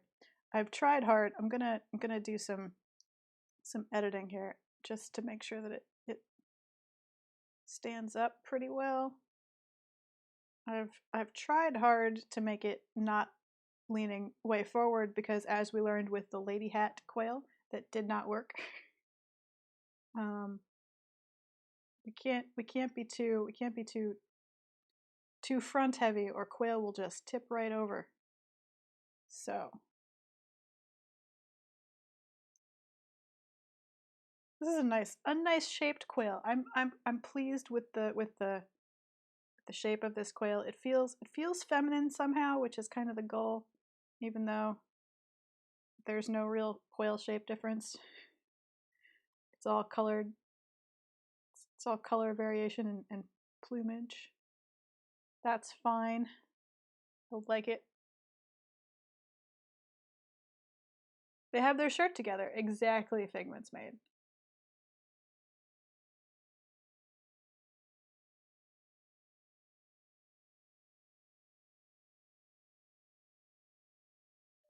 Jabberwocky Pie, I'm going to take a moment of pause to show you something.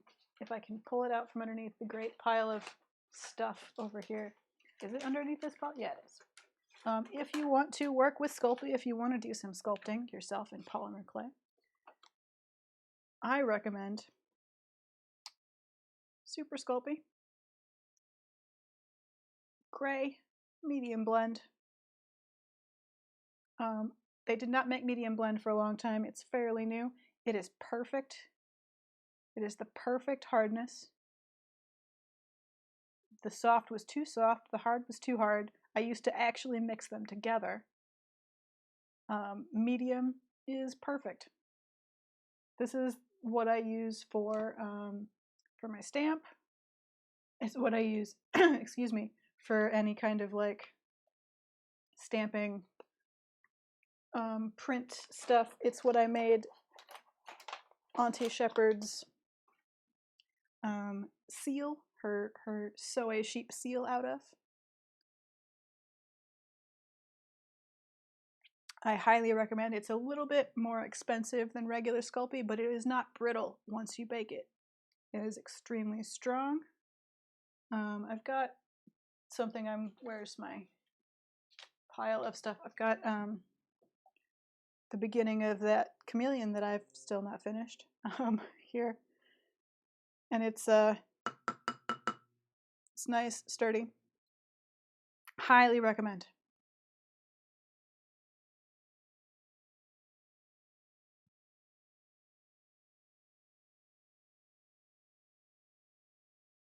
So, just a different clay tangent away from pottery for a second to say that I find it an excellent medium. That polymer clay, it holds details really well. It's not so soft that you accidentally crush those details as you're working on it. It bakes in a conventional oven. I prefer to use like a Pyrex glass dish for it. Probably use one that you don't use for cooking, just as a general rule. Also, you should have a fairly well-ventilated kitchen for safety. Although I don't know that it says that on the package. Just, open a window. Put your fan on above your stove if you've got one, that kind of thing. And yeah, I recommend it for sculpting, especially for sculpting something that you want to be able to paint and have like sturdy and firm later without a kiln for firing. I worked a lot more in it before I started doing ceramic sculpture. There is something for me that's very appealing about the firing process. Oh dear, I'm gonna have to look at Regency. I'm gonna have to add a page to this iPad and look up Regency bonnet.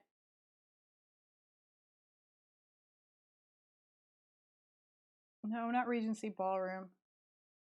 Bonnet, thank you. Wipe the clay off my iPad. Oh, fancy. Such fancy bonnets. So fancy, such bonnet. My word.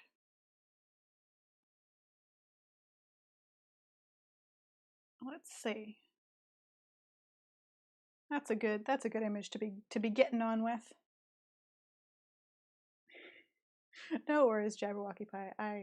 I read what made sense and what I believe you meant.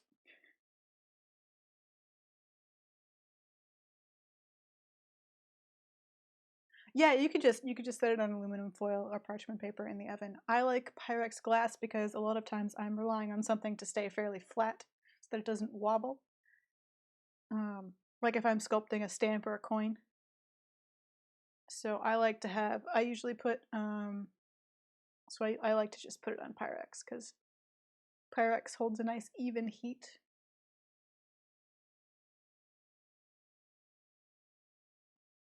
Okay, bonnet. First things first, we need the bonnet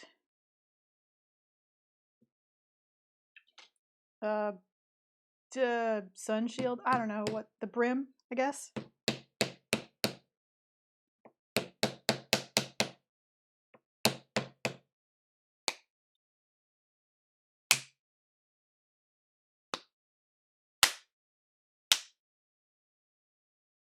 Brim. We're going with brim. Yes, okay. Still needs to be flatter. Rolling pin type object will use this pencil.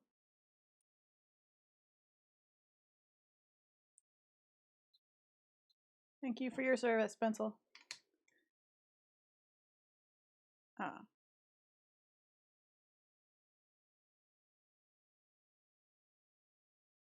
So, how is this shaped? A large, gentle curve goes back in, sort of like that, sort of like that. Maybe back in more. There.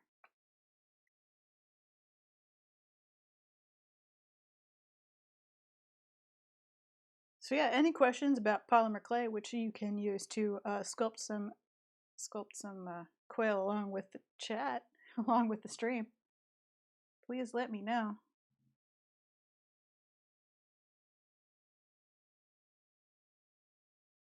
I'm just here trying to figure out how Regency bonnets look when you put them on birds. You know, as you do. That is just I don't know what I was thinking. I don't know why I thought that would be the right size. What hilariousness is that?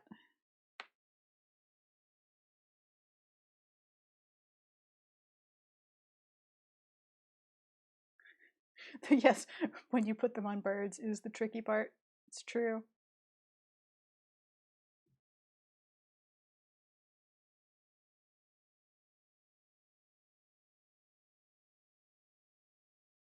Your Friday arts and crafts stream.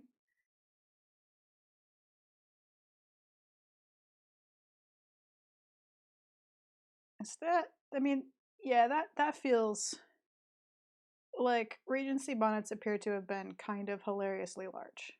So that feels sort of close to the idea.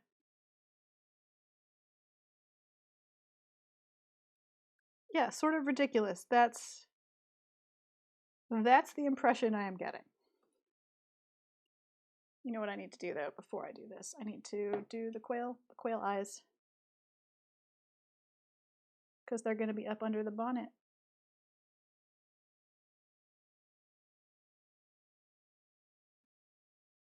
There we go.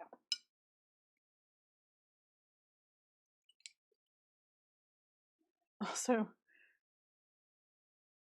I think Murder Quail, didn't Murder Quail, oh, you know what? Murder Quail is trapped forever in the community studio. Murder Quail was bisque fired, and with the sheep bowls and the sheep teapot is on a shelf in the community studio that is now closed because pandemic. So actually, yeah, Murder Quail bisque fired fine, knife intact.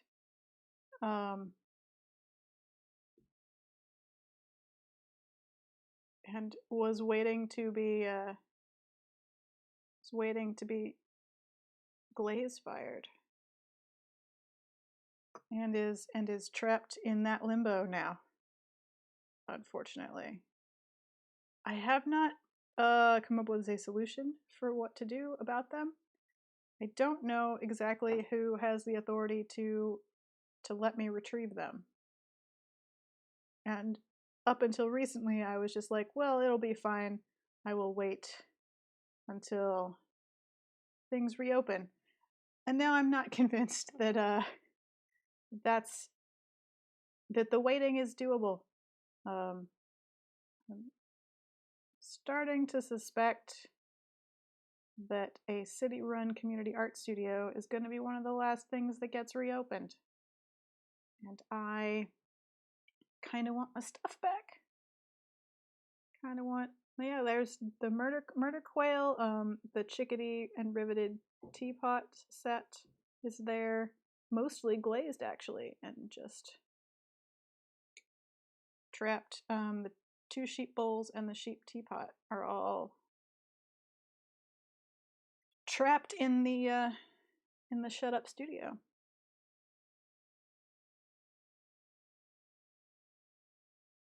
Regency Quail once Netherfield Park has been let at last. It's true.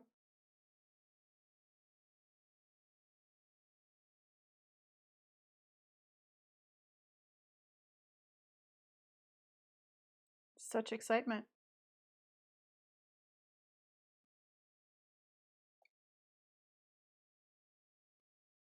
Now we need the bonnet top here.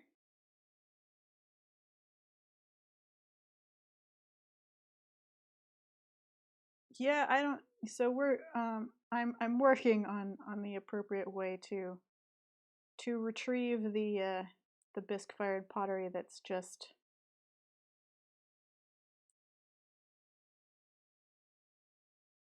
trapped forever in the closed up studio. Luckily, it is bisque fired. I feel really bad for people that had projects that were not done, covered in plastic, waiting in the damp room, because oh man, there was really no warning. It was 1 week. 1 week there was a studio day, and the next week the city had closed all facilities.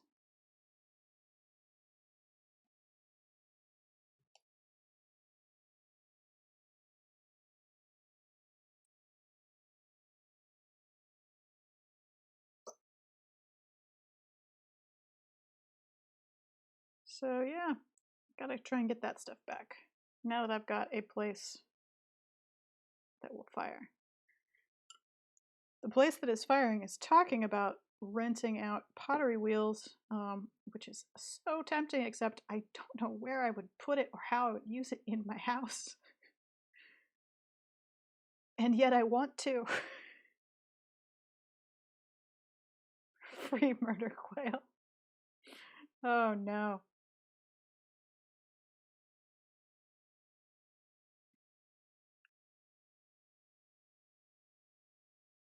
It's the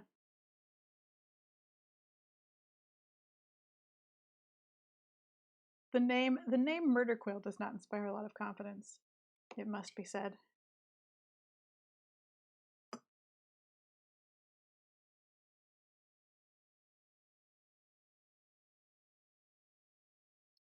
All right.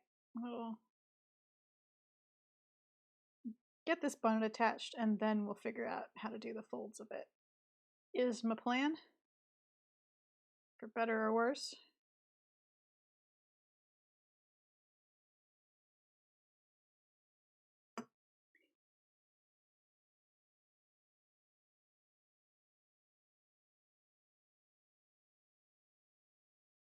I mean, I'd feel more like murder quail was misunderstood if murder quail was not holding a knife. But a murder quail is holding a knife. Which makes me suspect that possibly murder quail was aptly named. Although, I don't know, maybe murder quail is a chef. It is a kitchen knife.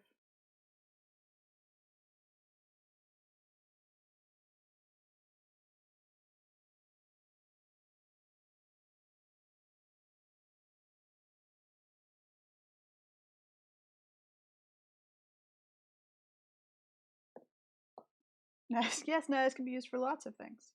It's true. They're very useful tools. In fact, if possession of a knife implies ill intent, then I have a problem. Because I have at least 3 within reach of me right now.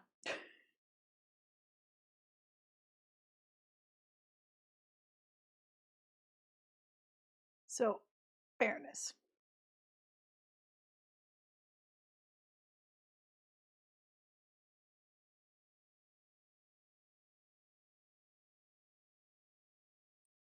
Now I'm gonna try and produce delicately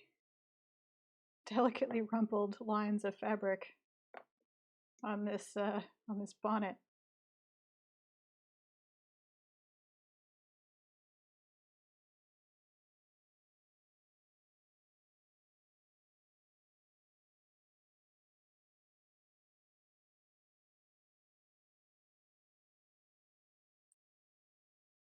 Just you know, to make it feel soft as opposed to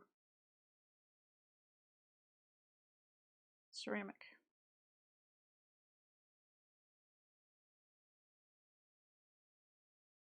I look away for a minute, and I find out that Honeycomb got a pound of unsliced mozzarella.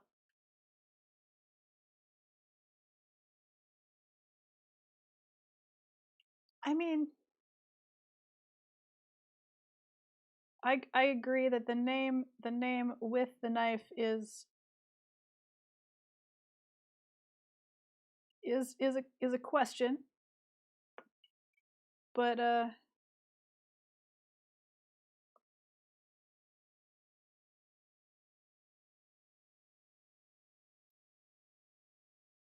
you don't know what led him to that nickname. You don't know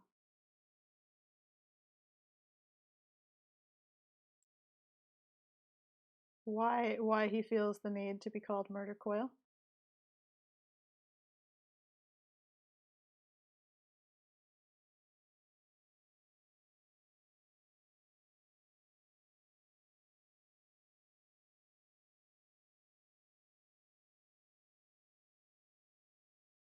So I now want mozzarella after reading Hannah's mozzarella story in chat.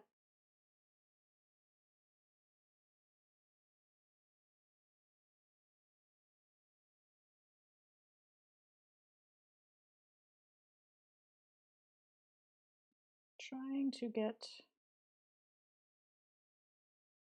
a bonnet on a quail. Quail heads, by the way, not shaped for bonnets. Not made for headwear. Not quite the right shape.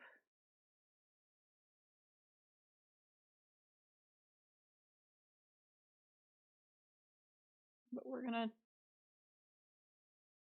keep making folds of fabric anyway.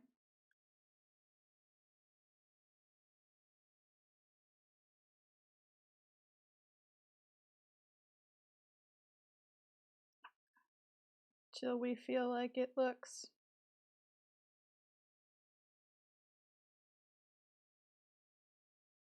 I mean, that's pretty. It's pretty good.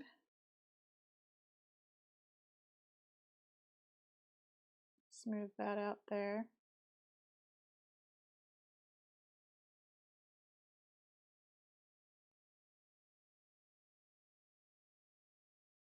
It's pretty bonnet-like.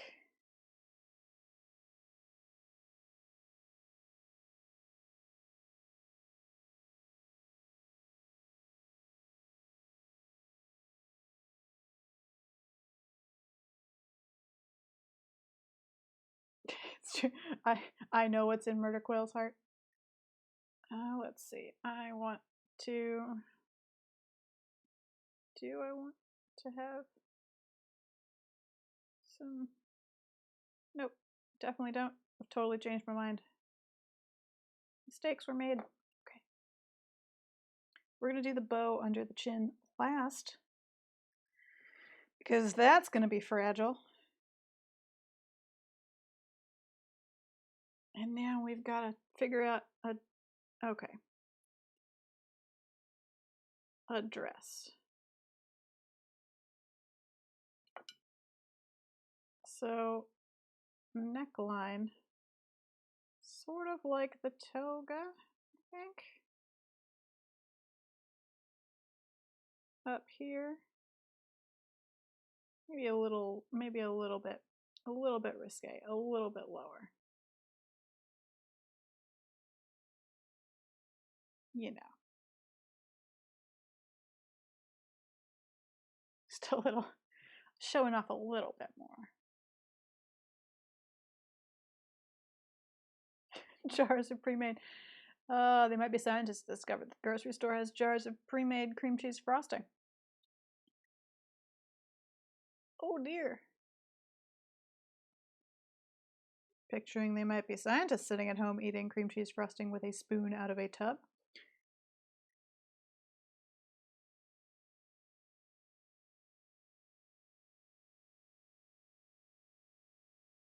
Which may or may not be the reality. But it is certainly what was implied.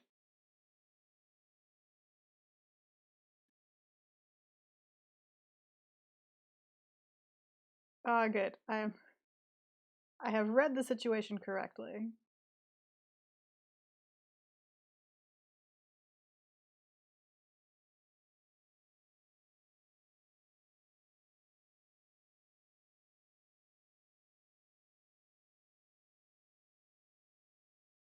So sleeves.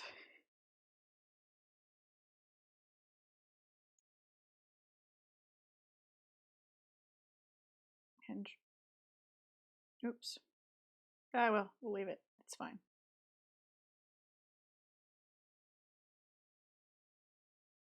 It's like we meant it to be there.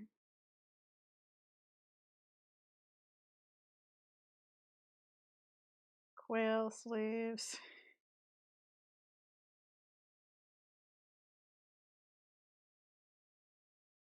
I feel like what's happened is that you've decided that I'm making quail too fast.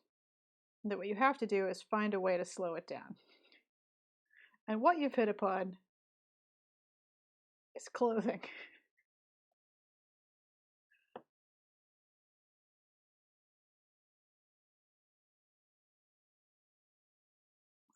Like she's too good at making quail now. How can we solve this? I know. Dress them up.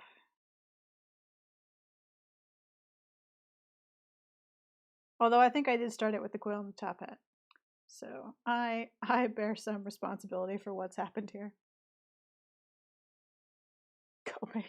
Coping butter. You're making me so hungry, chat. So hungry.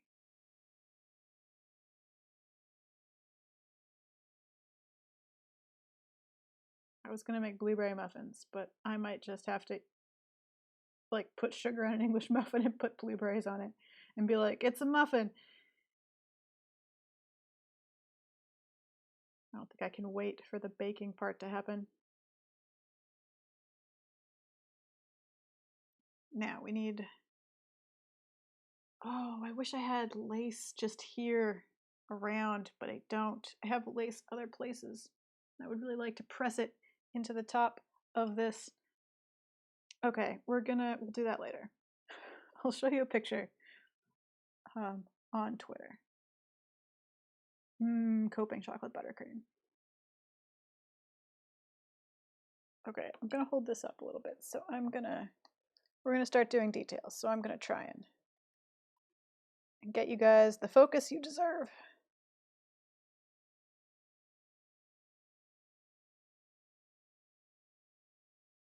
There we go.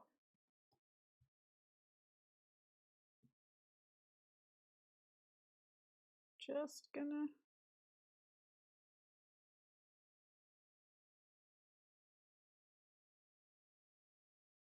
work on some drapery.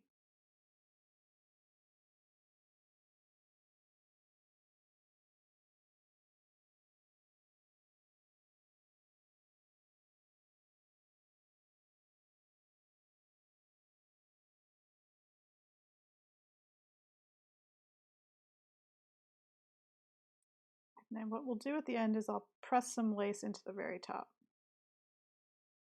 But I don't have the lace that I want just on my desk. Because that's, I mean, why would I keep lace on the pottery desk? It's madness. So I will add that later. And show you on the internet.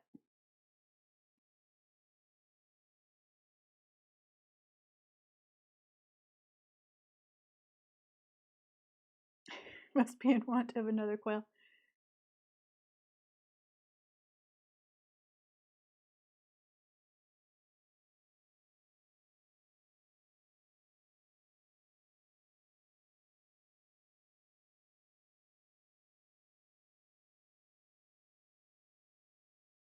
Learning chat is learning that you can use soured milk in baking.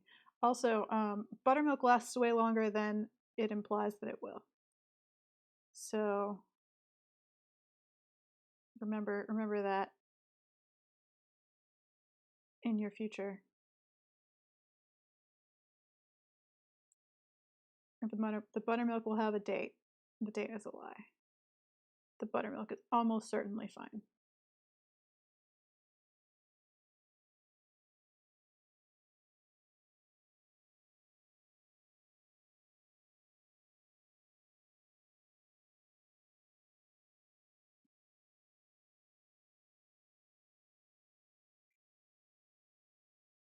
I think quail probably have a I don't know, multi-spouse family units.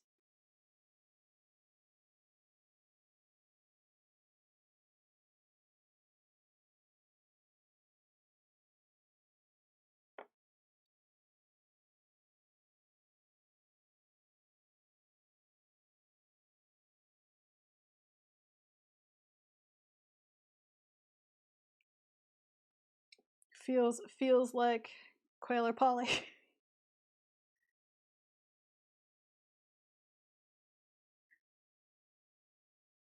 Oh, we've summoned Miraphora back with the term coping butter.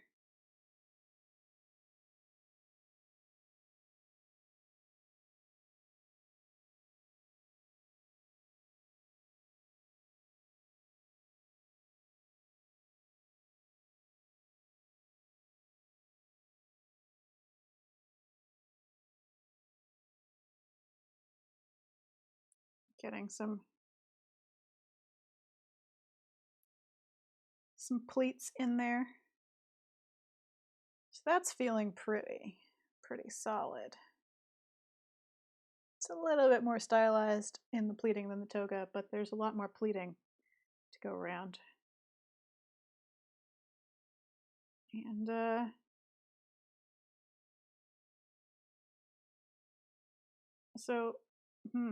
okay, I have a plan. I have a sleeve plan. It's not a great sleeve plan, but I'm going with it.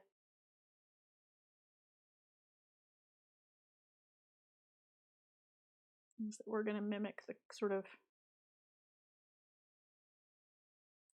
the bird wing curve with the line of the sleeve to kind of obscure the strangeness a little. So yeah, we're getting there. We're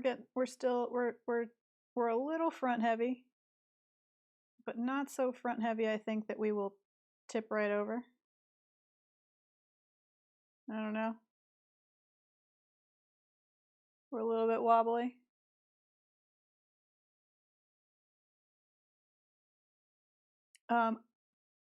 Paint for Super Sculpey. I use acrylics. Let's do another art supply talk. So when I paint with traditional media, I am, generally speaking, a watercolor painter for the most part. I use Kaizen sometimes, especially for landscape painting. but I like watercolor. I did not like acrylic for years. And then I learned that of all the paint in the world, as far as I can tell, acrylic has the biggest difference between really good paint and cheap, awful paint. I recommend getting golden acrylics. They are more expensive, but not hilariously more expensive, and they are so much better than like the Blick or Liquitex or whatever base brand acrylics that you can get that it's hilariously like astonishing. I went from not liking acrylics to liking acrylics based solely on the quality of the paint, and that has never happened before. There's always a difference between really good quality paint and sort of student paint or middle of the road paint, but not as much as there is with acrylics, I have discovered. I will almost always tell you to just buy the inexpensive variety of paint to deal with like what you want to do, make your hobby fun, buy student watercolor, whatever, it'll be fine. Buy the expensive acrylic paint. Just buy golden acrylics. Don't bother with any of the cheap student brands. Don't do it. It's not worth it. You'll just be sad.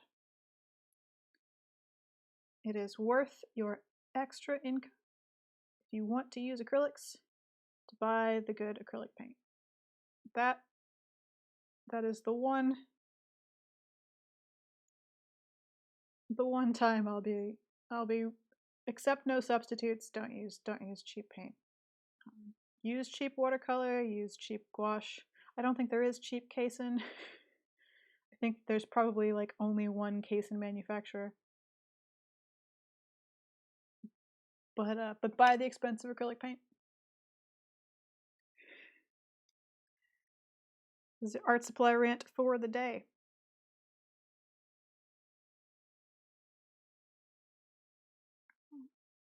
And I don't buying pottery clay, ceramics clay is a whole other thing because there's an extra level of knowledge that has to go into it. Because clay fires at different temperatures. So if you're wanting to try, if you've got a place where you can fire, maybe a community studio, you're wanting to try pottery, I would suggest asking someone who already does pottery to recommend. Ask the studio that you're thinking about working with what clay that they sort of buy for the studio. Use what clay is recommended to you, because there are too many factors involved in pottery, and you need the clay that will work with the facility you're using. Also, there's just not a big difference in the price of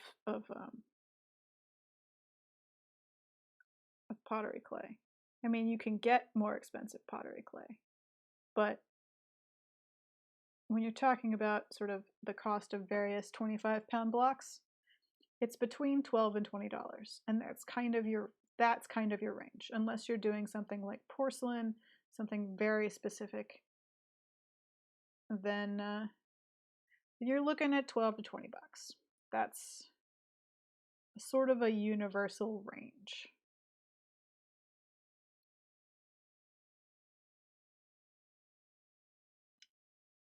Whereas with paint, Lord, if you're talking about oil paint, you could be talking about the difference between, $5 and $50. So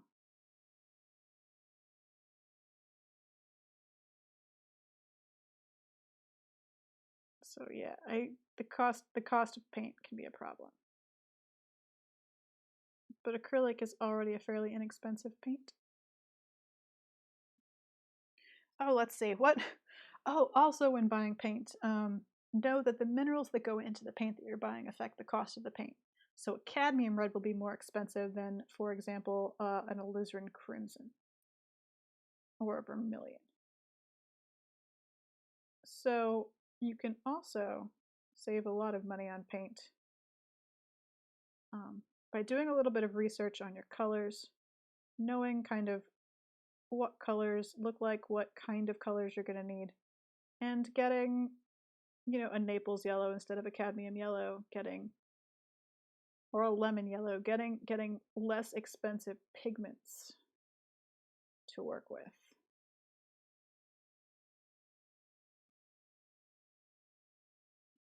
Also, if anyone's interested, I can tell you the colors that I think you should absolutely get for a starting set of paint. But that's just my opinion.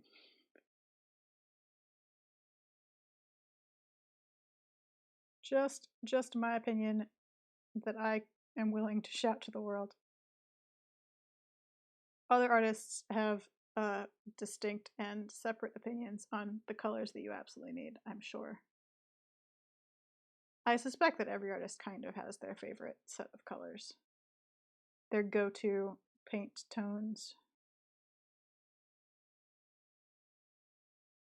So I think that if you want to start painting in general, you should get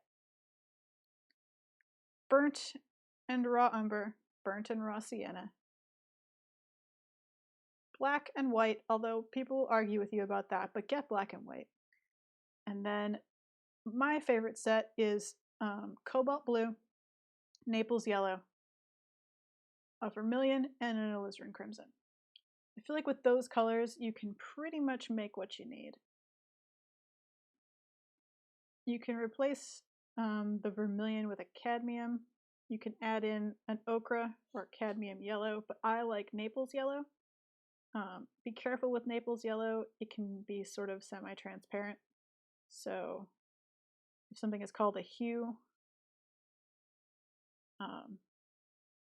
it's not necessarily as firm a color.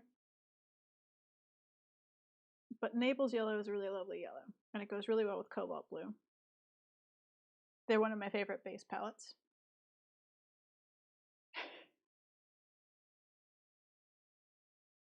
Yeah, ochre.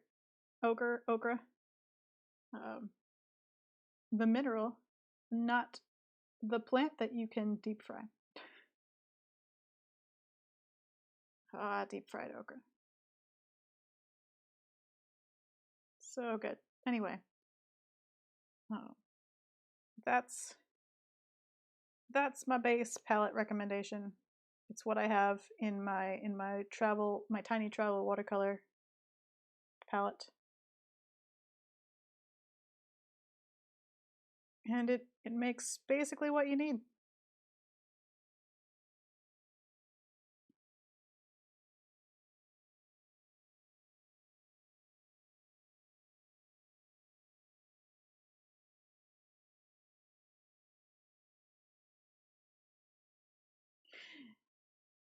Yes. Oh boy. I am of the firm opinion that the way that ochre, I don't know, whatever, the plant is meant to be eaten is deep fried and breaded, or breaded and deep fried. Don't bread it after deep frying. That won't help anyone. That was the way it was meant to be. Meant to be consumed. It was the way it was always meant to be consumed. And no one will convince me of a different process.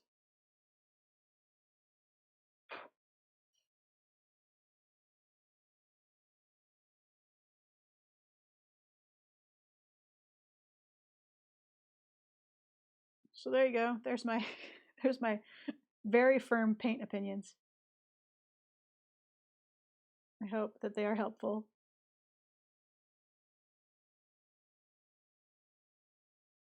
Acrylic is a really excellent paint if you want to use polymer clay, or if you just painting minis, because it's water based. It's, if you get the right colors, pretty non-toxic. I mean, paint is always only as toxic as what it's made from, but it's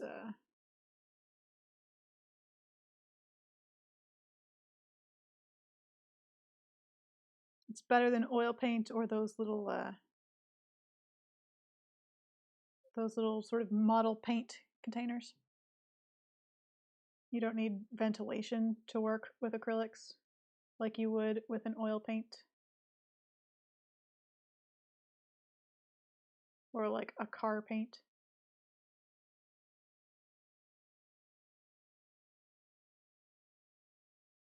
So it's a really good paint to have.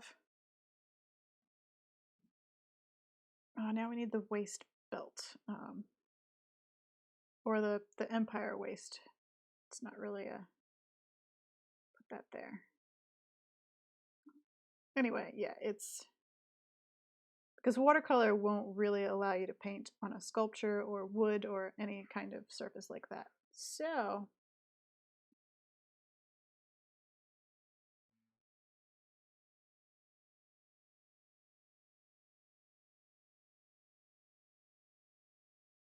acrylic is a good paint to just sort of have around.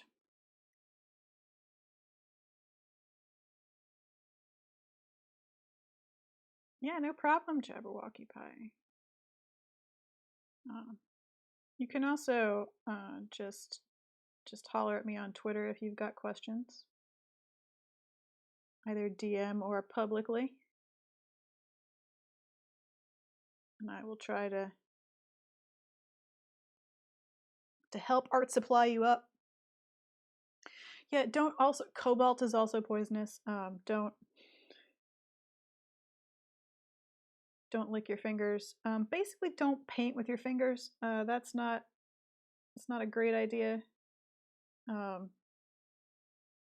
know all of us have done it. Every artist ever has like blended oil paint with their hand, but like it's not ideal. Especially if you're using cobalt or cadmium. There's no lead in white anymore. It's all titanium white now. So progress has been made. But still don't it's not... Yeah, just be careful. Be careful, be safe. Sorry, there's a lot of folds in Regency dresses, it turns out. So, just gonna be doing that for a while. While I tell you about art supplies. Hope that's okay.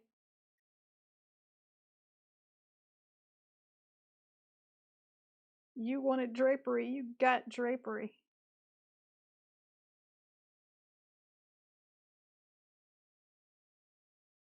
Folds and puffy sleeves and everything.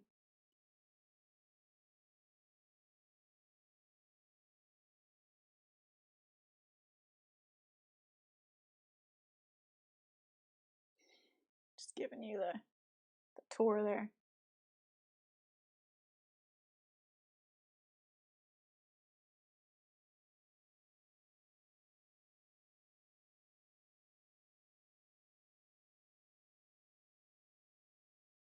Get a little bit of poof.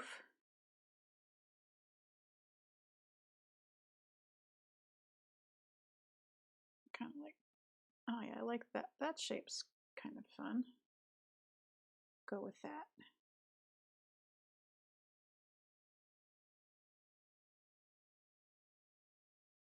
Yeah. Puffy sleeves.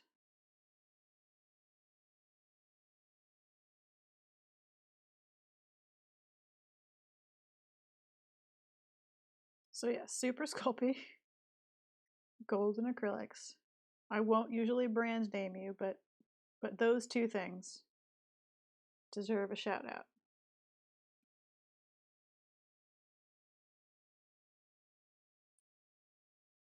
All right. Sash, maybe? Sash.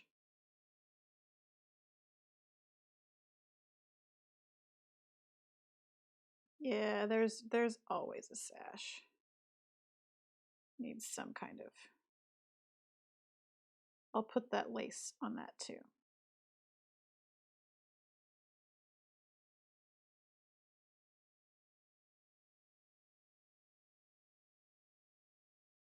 Yes, yes. I am mad that I can't watch the Gentleman Jack TV show because it's not on anything here. I want to see it. It feels like my kind of medium. Feels like the kind of thing that I would be into. What with the ladies and the cross-dressing. Don't you know?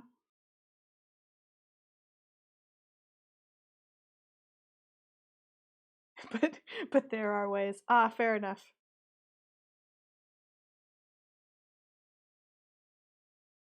Yes, I haven't really looked for it in the dark depths of the internet yet.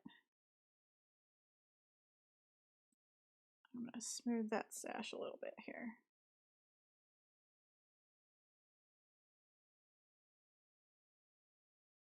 There we go. Good.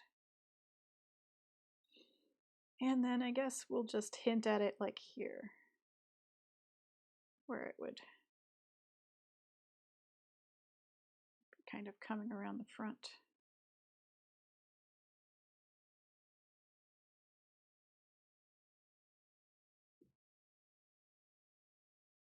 So that you can kind of see it, but it's not really in. There we go. Then the wings have got to have some, because the bare arms, so you know the wings are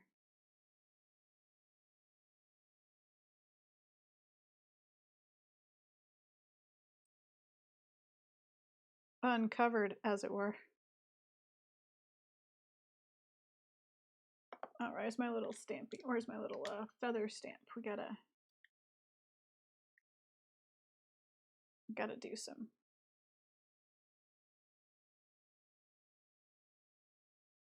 feathers here. And then just a couple there in the front. We're gonna have to kind of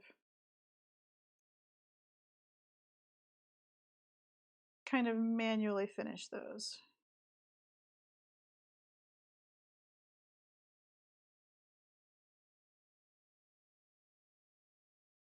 But that's okay.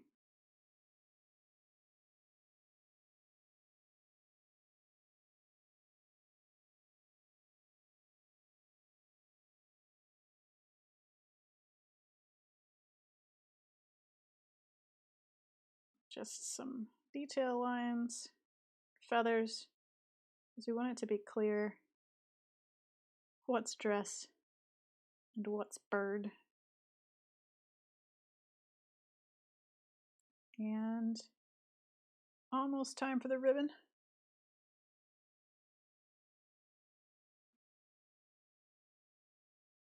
Oh yeah, in the 1830s the sleeves got ridiculous. Oh, the 1830s. Women's clothes in the 1830s were hilarious. All right, mostly done. Just gotta give ourselves a bow. Because, I mean, oh, I don't know, maybe we should put some, do we think it needs, does it need flower decoration on the bonnet? Is the bonnet too plain? I ask you.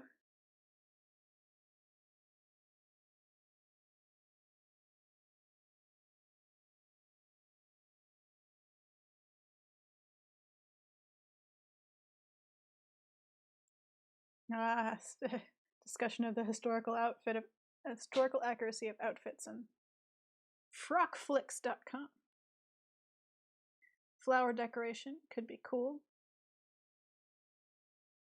Chat says, that's right. I've decided that Jabberwocky Pie, the person that answered, speaks for all of you. This is what happens.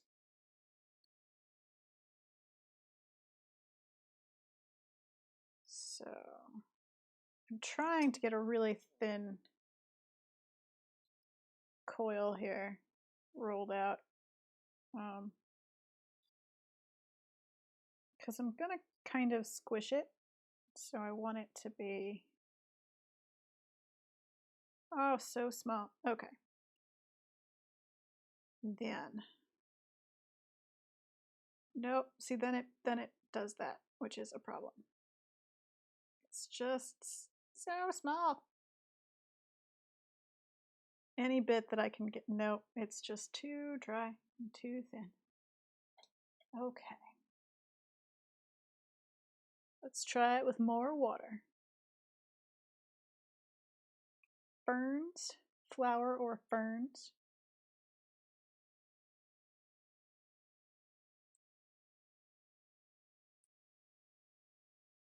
Could do some ferns.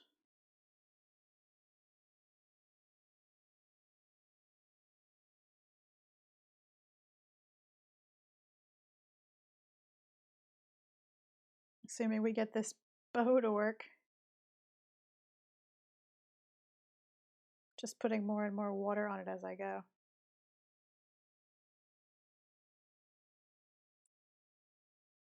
All right, maybe now it's okay to roll because the canvas dries it out, but also it does not stick to the canvas. So, good. This is better. This is a better consistency. Because what I want to do is flatten it, because, you know, like grosgrain ribbon.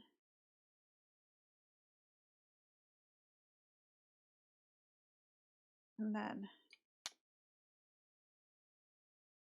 make sure that this is the knot.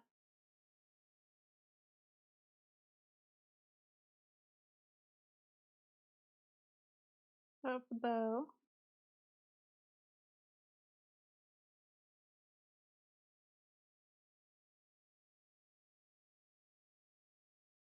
There we go.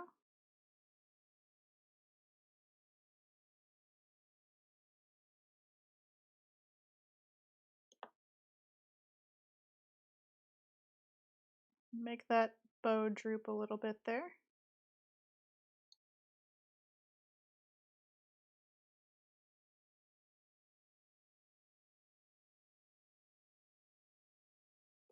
So like that. Another super sculpey question. Absolutely. How small and thin can you go? Pretty small and thin, but like anything, the smaller and thinner you go, the more fragile it becomes. So it has the potential to snap.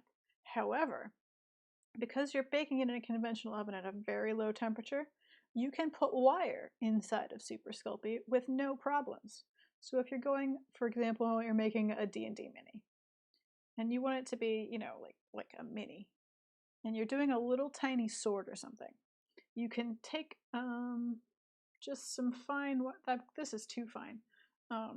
Maybe some 24 gauge wire, and put it inside what you're making.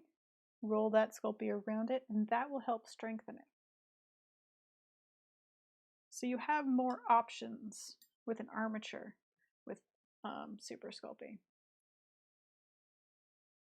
But because it's a polymer clay, you can go very, very, very, very, very thin when you're building something. And I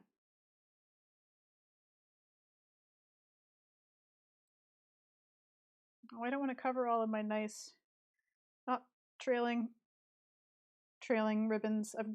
I'm ditching you in favor of my beautiful drapery.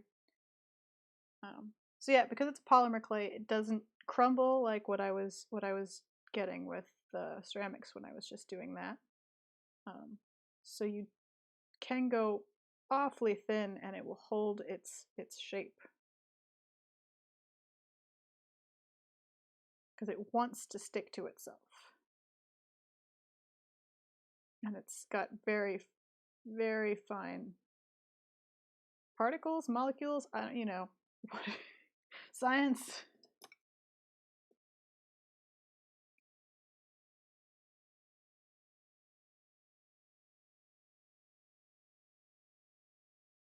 got very fine science bits.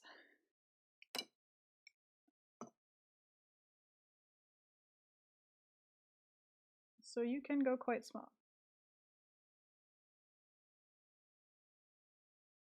If you're working very, very, very, very small, for things like faces, I might suggest going with the actual hard Super Sculpey as opposed to the medium, because then you'll be kind of carving into it. It'll be easier to get definition without accidentally crushing something that you've already done.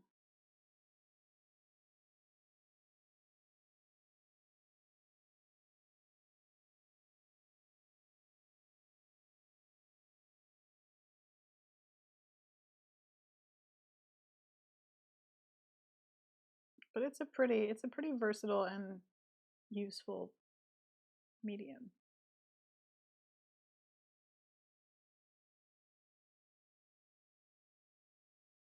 But without the magic of vitrification, it just isn't as fun.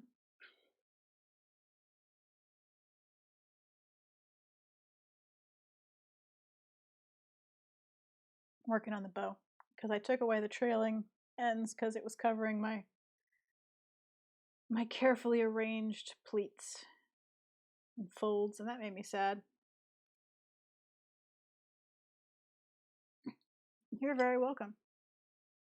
Please always feel free to ask process and art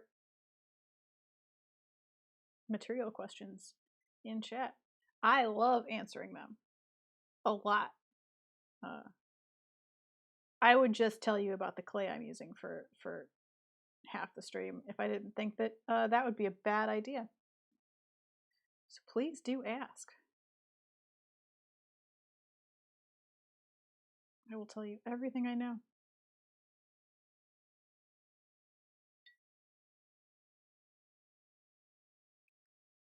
Oh, that tea had got cold.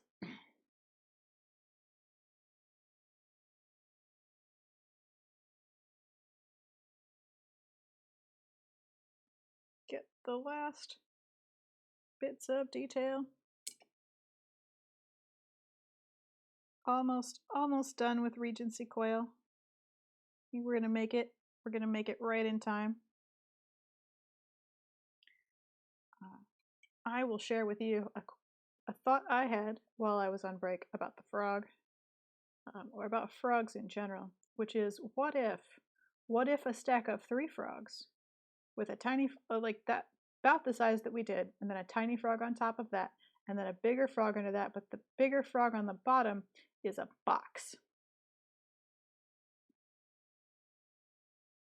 So what if frog box?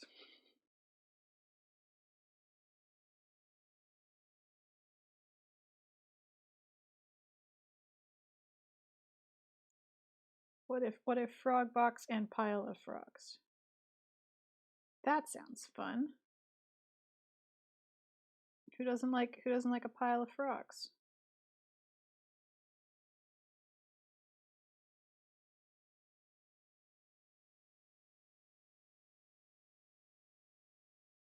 Yeah, frog box. Exactly. It sounds like it would be great. So that might be a project that I do for myself or that I do on stream. I don't know. I do want to do that big pottery miniseries, but I need to buy clay for that, and I also need to do some planning. I think I've settled on the one I'm gonna do because I asked patrons to vote and they tied it because of course they did. And then I was gonna have my mom vote, and she was just like, "No, this is not my responsibility. I refuse. I refuse to be the one that decides." So, I think what I'll probably do is both at some point, but I think probably the fungus one first, because the more I sort of dissect the poison design, the more I think that it's going to require a lot of technical planning. And while I think that will be fun as a series to watch, I think that now may not be the time. I think it's going to require it's going to require some mold making and some pattern making, and then possibly some thrown pieces. Some of the elements of the design will just be easier and better if they're thrown on the wheel, like the tops of the sort of poison bottle stuff. So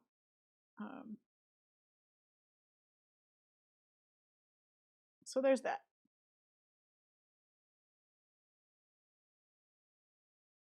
Pile of kittens.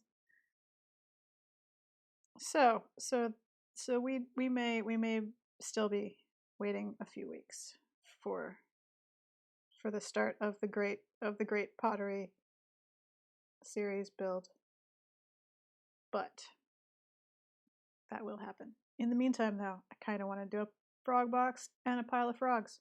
Just kind of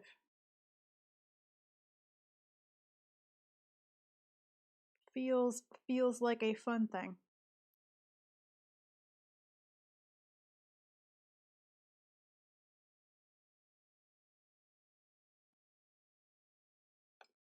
Oh, I have a tiny brush somewhere. There's my tiny brush.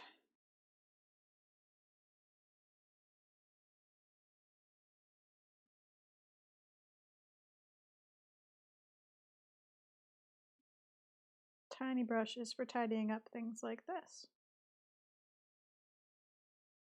Just smoothing with a little bit of water where the tools can't quite smooth enough. Oops, and I forgot the line. What tool did I use for that? Oh, whatever.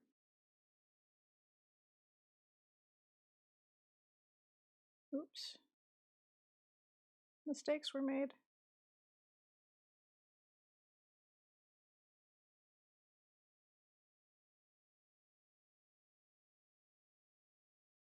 The line of the ribbon.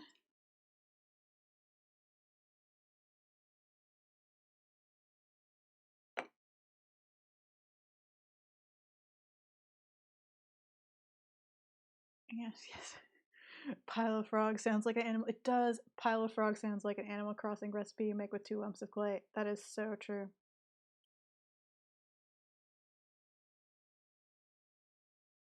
If you are playing Animal Crossing, there is a DIY recipe for modeling clay, and it looks like it's going to be boring. But if you customize it, you can have it be a sculpture of food or a dinosaur. So it's pretty great.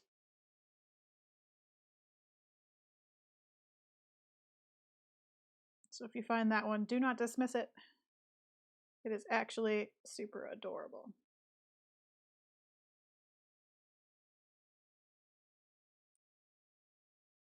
Pile of frog sounds like a band name. Yeah, it's like a counterculture folk band.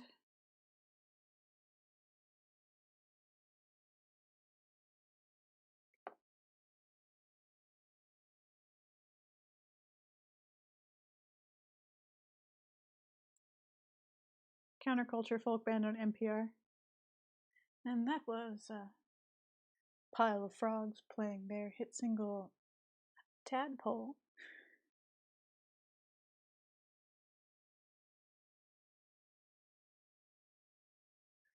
Have a good night, Hannah. We're about to wrap up. We're just finishing this quail.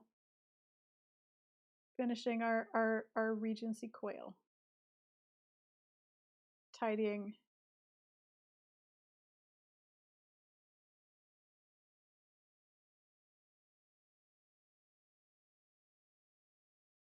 our bow.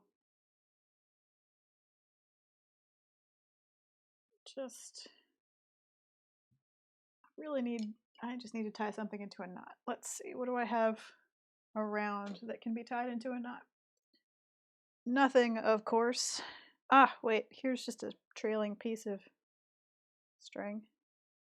Just gonna tie a bow off screen here for a second. I would tie it on screen, but the trailing piece of string is attached to something. What do you look like? You've got, where does the knot go? Just kind of over. Okay.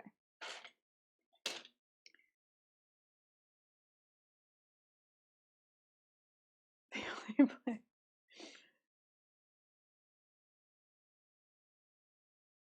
I don't know how, but they found me in all. Oh, that's so good.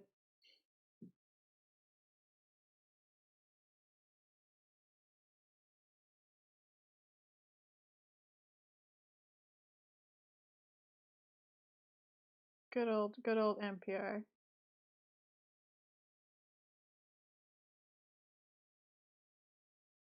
I don't have a really good NPR announcer voice. I wish I had a better, like, this is a radio announcer voice. But such a specific thing. The NPR radio announcer voice. It's like a specific voice. And not specific to radio, it's specific to NPR.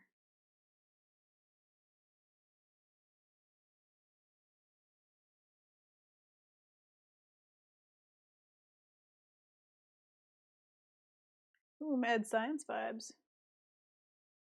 Mad science vibes. I don't know how, but I mean, it's a good band name.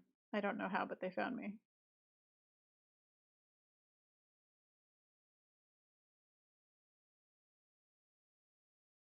Yeah, I'm always like every time someone like a YouTube person or a streamer has like an amazing radio voice. I'm like, oh, I'm a little jealous.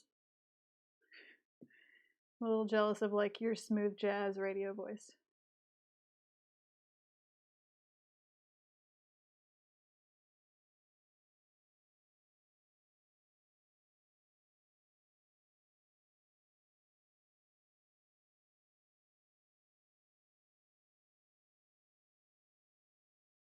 I too want a smooth jazz radio voice.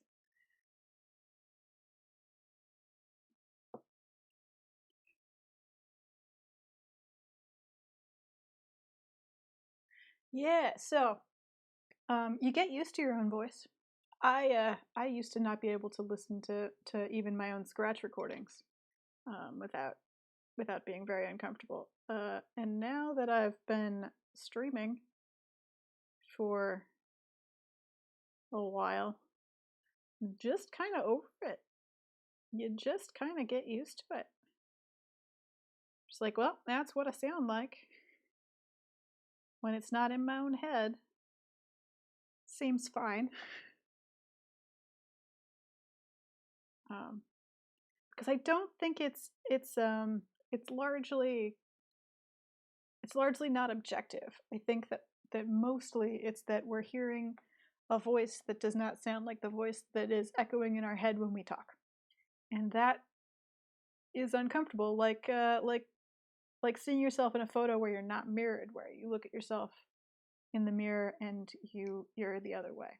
Seeing yourself backwards is weird, and then I think hearing your voice recorded as opposed to in your own ears is weird. It's just a thing that feels weird. But it's also a thing you can get used to. So I feel like we're pretty, oops, that was too much water.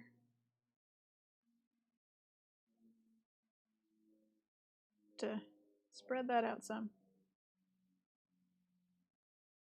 Pretty done with this quail. Feels pretty finished.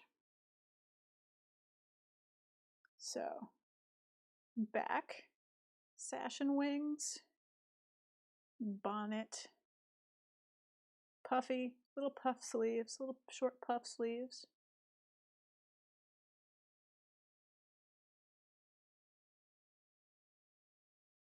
Oh no, Jabberwocky Pie, that sounds super weird. Jabberwocky Pie says, I had surgery on my sinuses about 2 years ago and it changed the way my voice echoed inside my head, which was super weird to adjust to. Yes, that makes perfect sense. puff sleeves, bow, bonnet. I'm just totally off camera.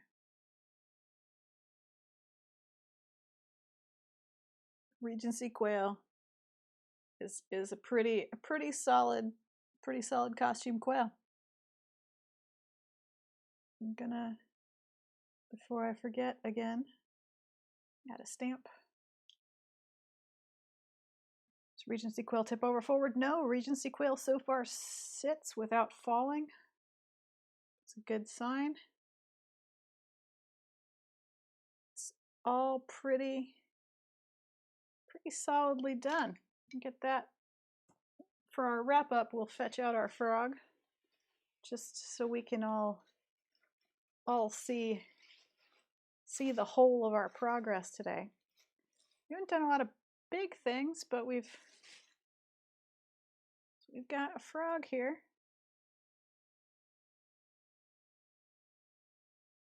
It's pretty solid little frog. And then Regency quail. This has been what we've made today. Regency quail does not need to be wrapped in plastic. Frog still does. We shall return frog to the plastic from whence he came. I think that probably more frogs are on the horizon because frog box tower, frog box pile, just, more. Okay. Before we wrap up, Jabberwocky Pie has another sculpty question. What sculpting tools do you think are good to have? And I will show you mine. It's a set that you can buy. I mean, I have a hilarious number of sculpting tools, some of which I've talked about before. But my favorites are this set here. They're called Color Shapers. They're by Royal Sovereign Limited in the UK, and they are rubber-tipped, essentially paintbrushes. The lighter gray are soft. The black are stiffer. I prefer the stiffer. I have one soft one just kind of for smoothing things. And they come in different sort of tips. So this one is kind of a flat 45-degree angle. This one is a hilariously useless shape. I don't know why it comes with the set. This one, the one I use most, is that sort of soft point. And then this one is a flat chisel. Basically, it comes to a flat point like that. These are the extra firm ones.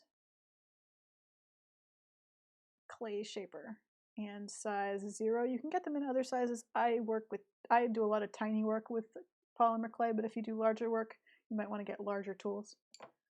These are my favorites for polymer clay. These are what I'd recommend. They shape it really well. They're soft enough that they don't cut into it. If you want something harder, I don't recommend wooden tools for polymer clay. If you want something a little bit more sort of cutting away, you can get these Kemper tools for pottery, but I would actually recommend something with a serrated edge that's more of a shaver, because it works a little, this kind of digs in but doesn't cut because of the way polymer clay sticks to itself. So I would recommend avoiding like wire loop tools and getting, I don't think I have one sitting here, getting something with like more of a serrated edge for like dragging across and scraping away. And those are my tools. So yeah, more frogs in the future. Regency quail. Such a good dress on this bird.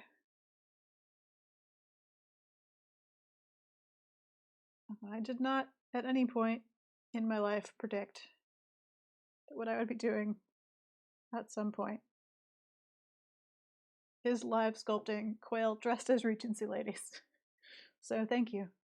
Thank you for keeping my life interesting. Any more questions about art supplies? While we're here, doing the wrap up. I'm going to try and focus back on my table. And fail slightly. Come on. In crisp focus.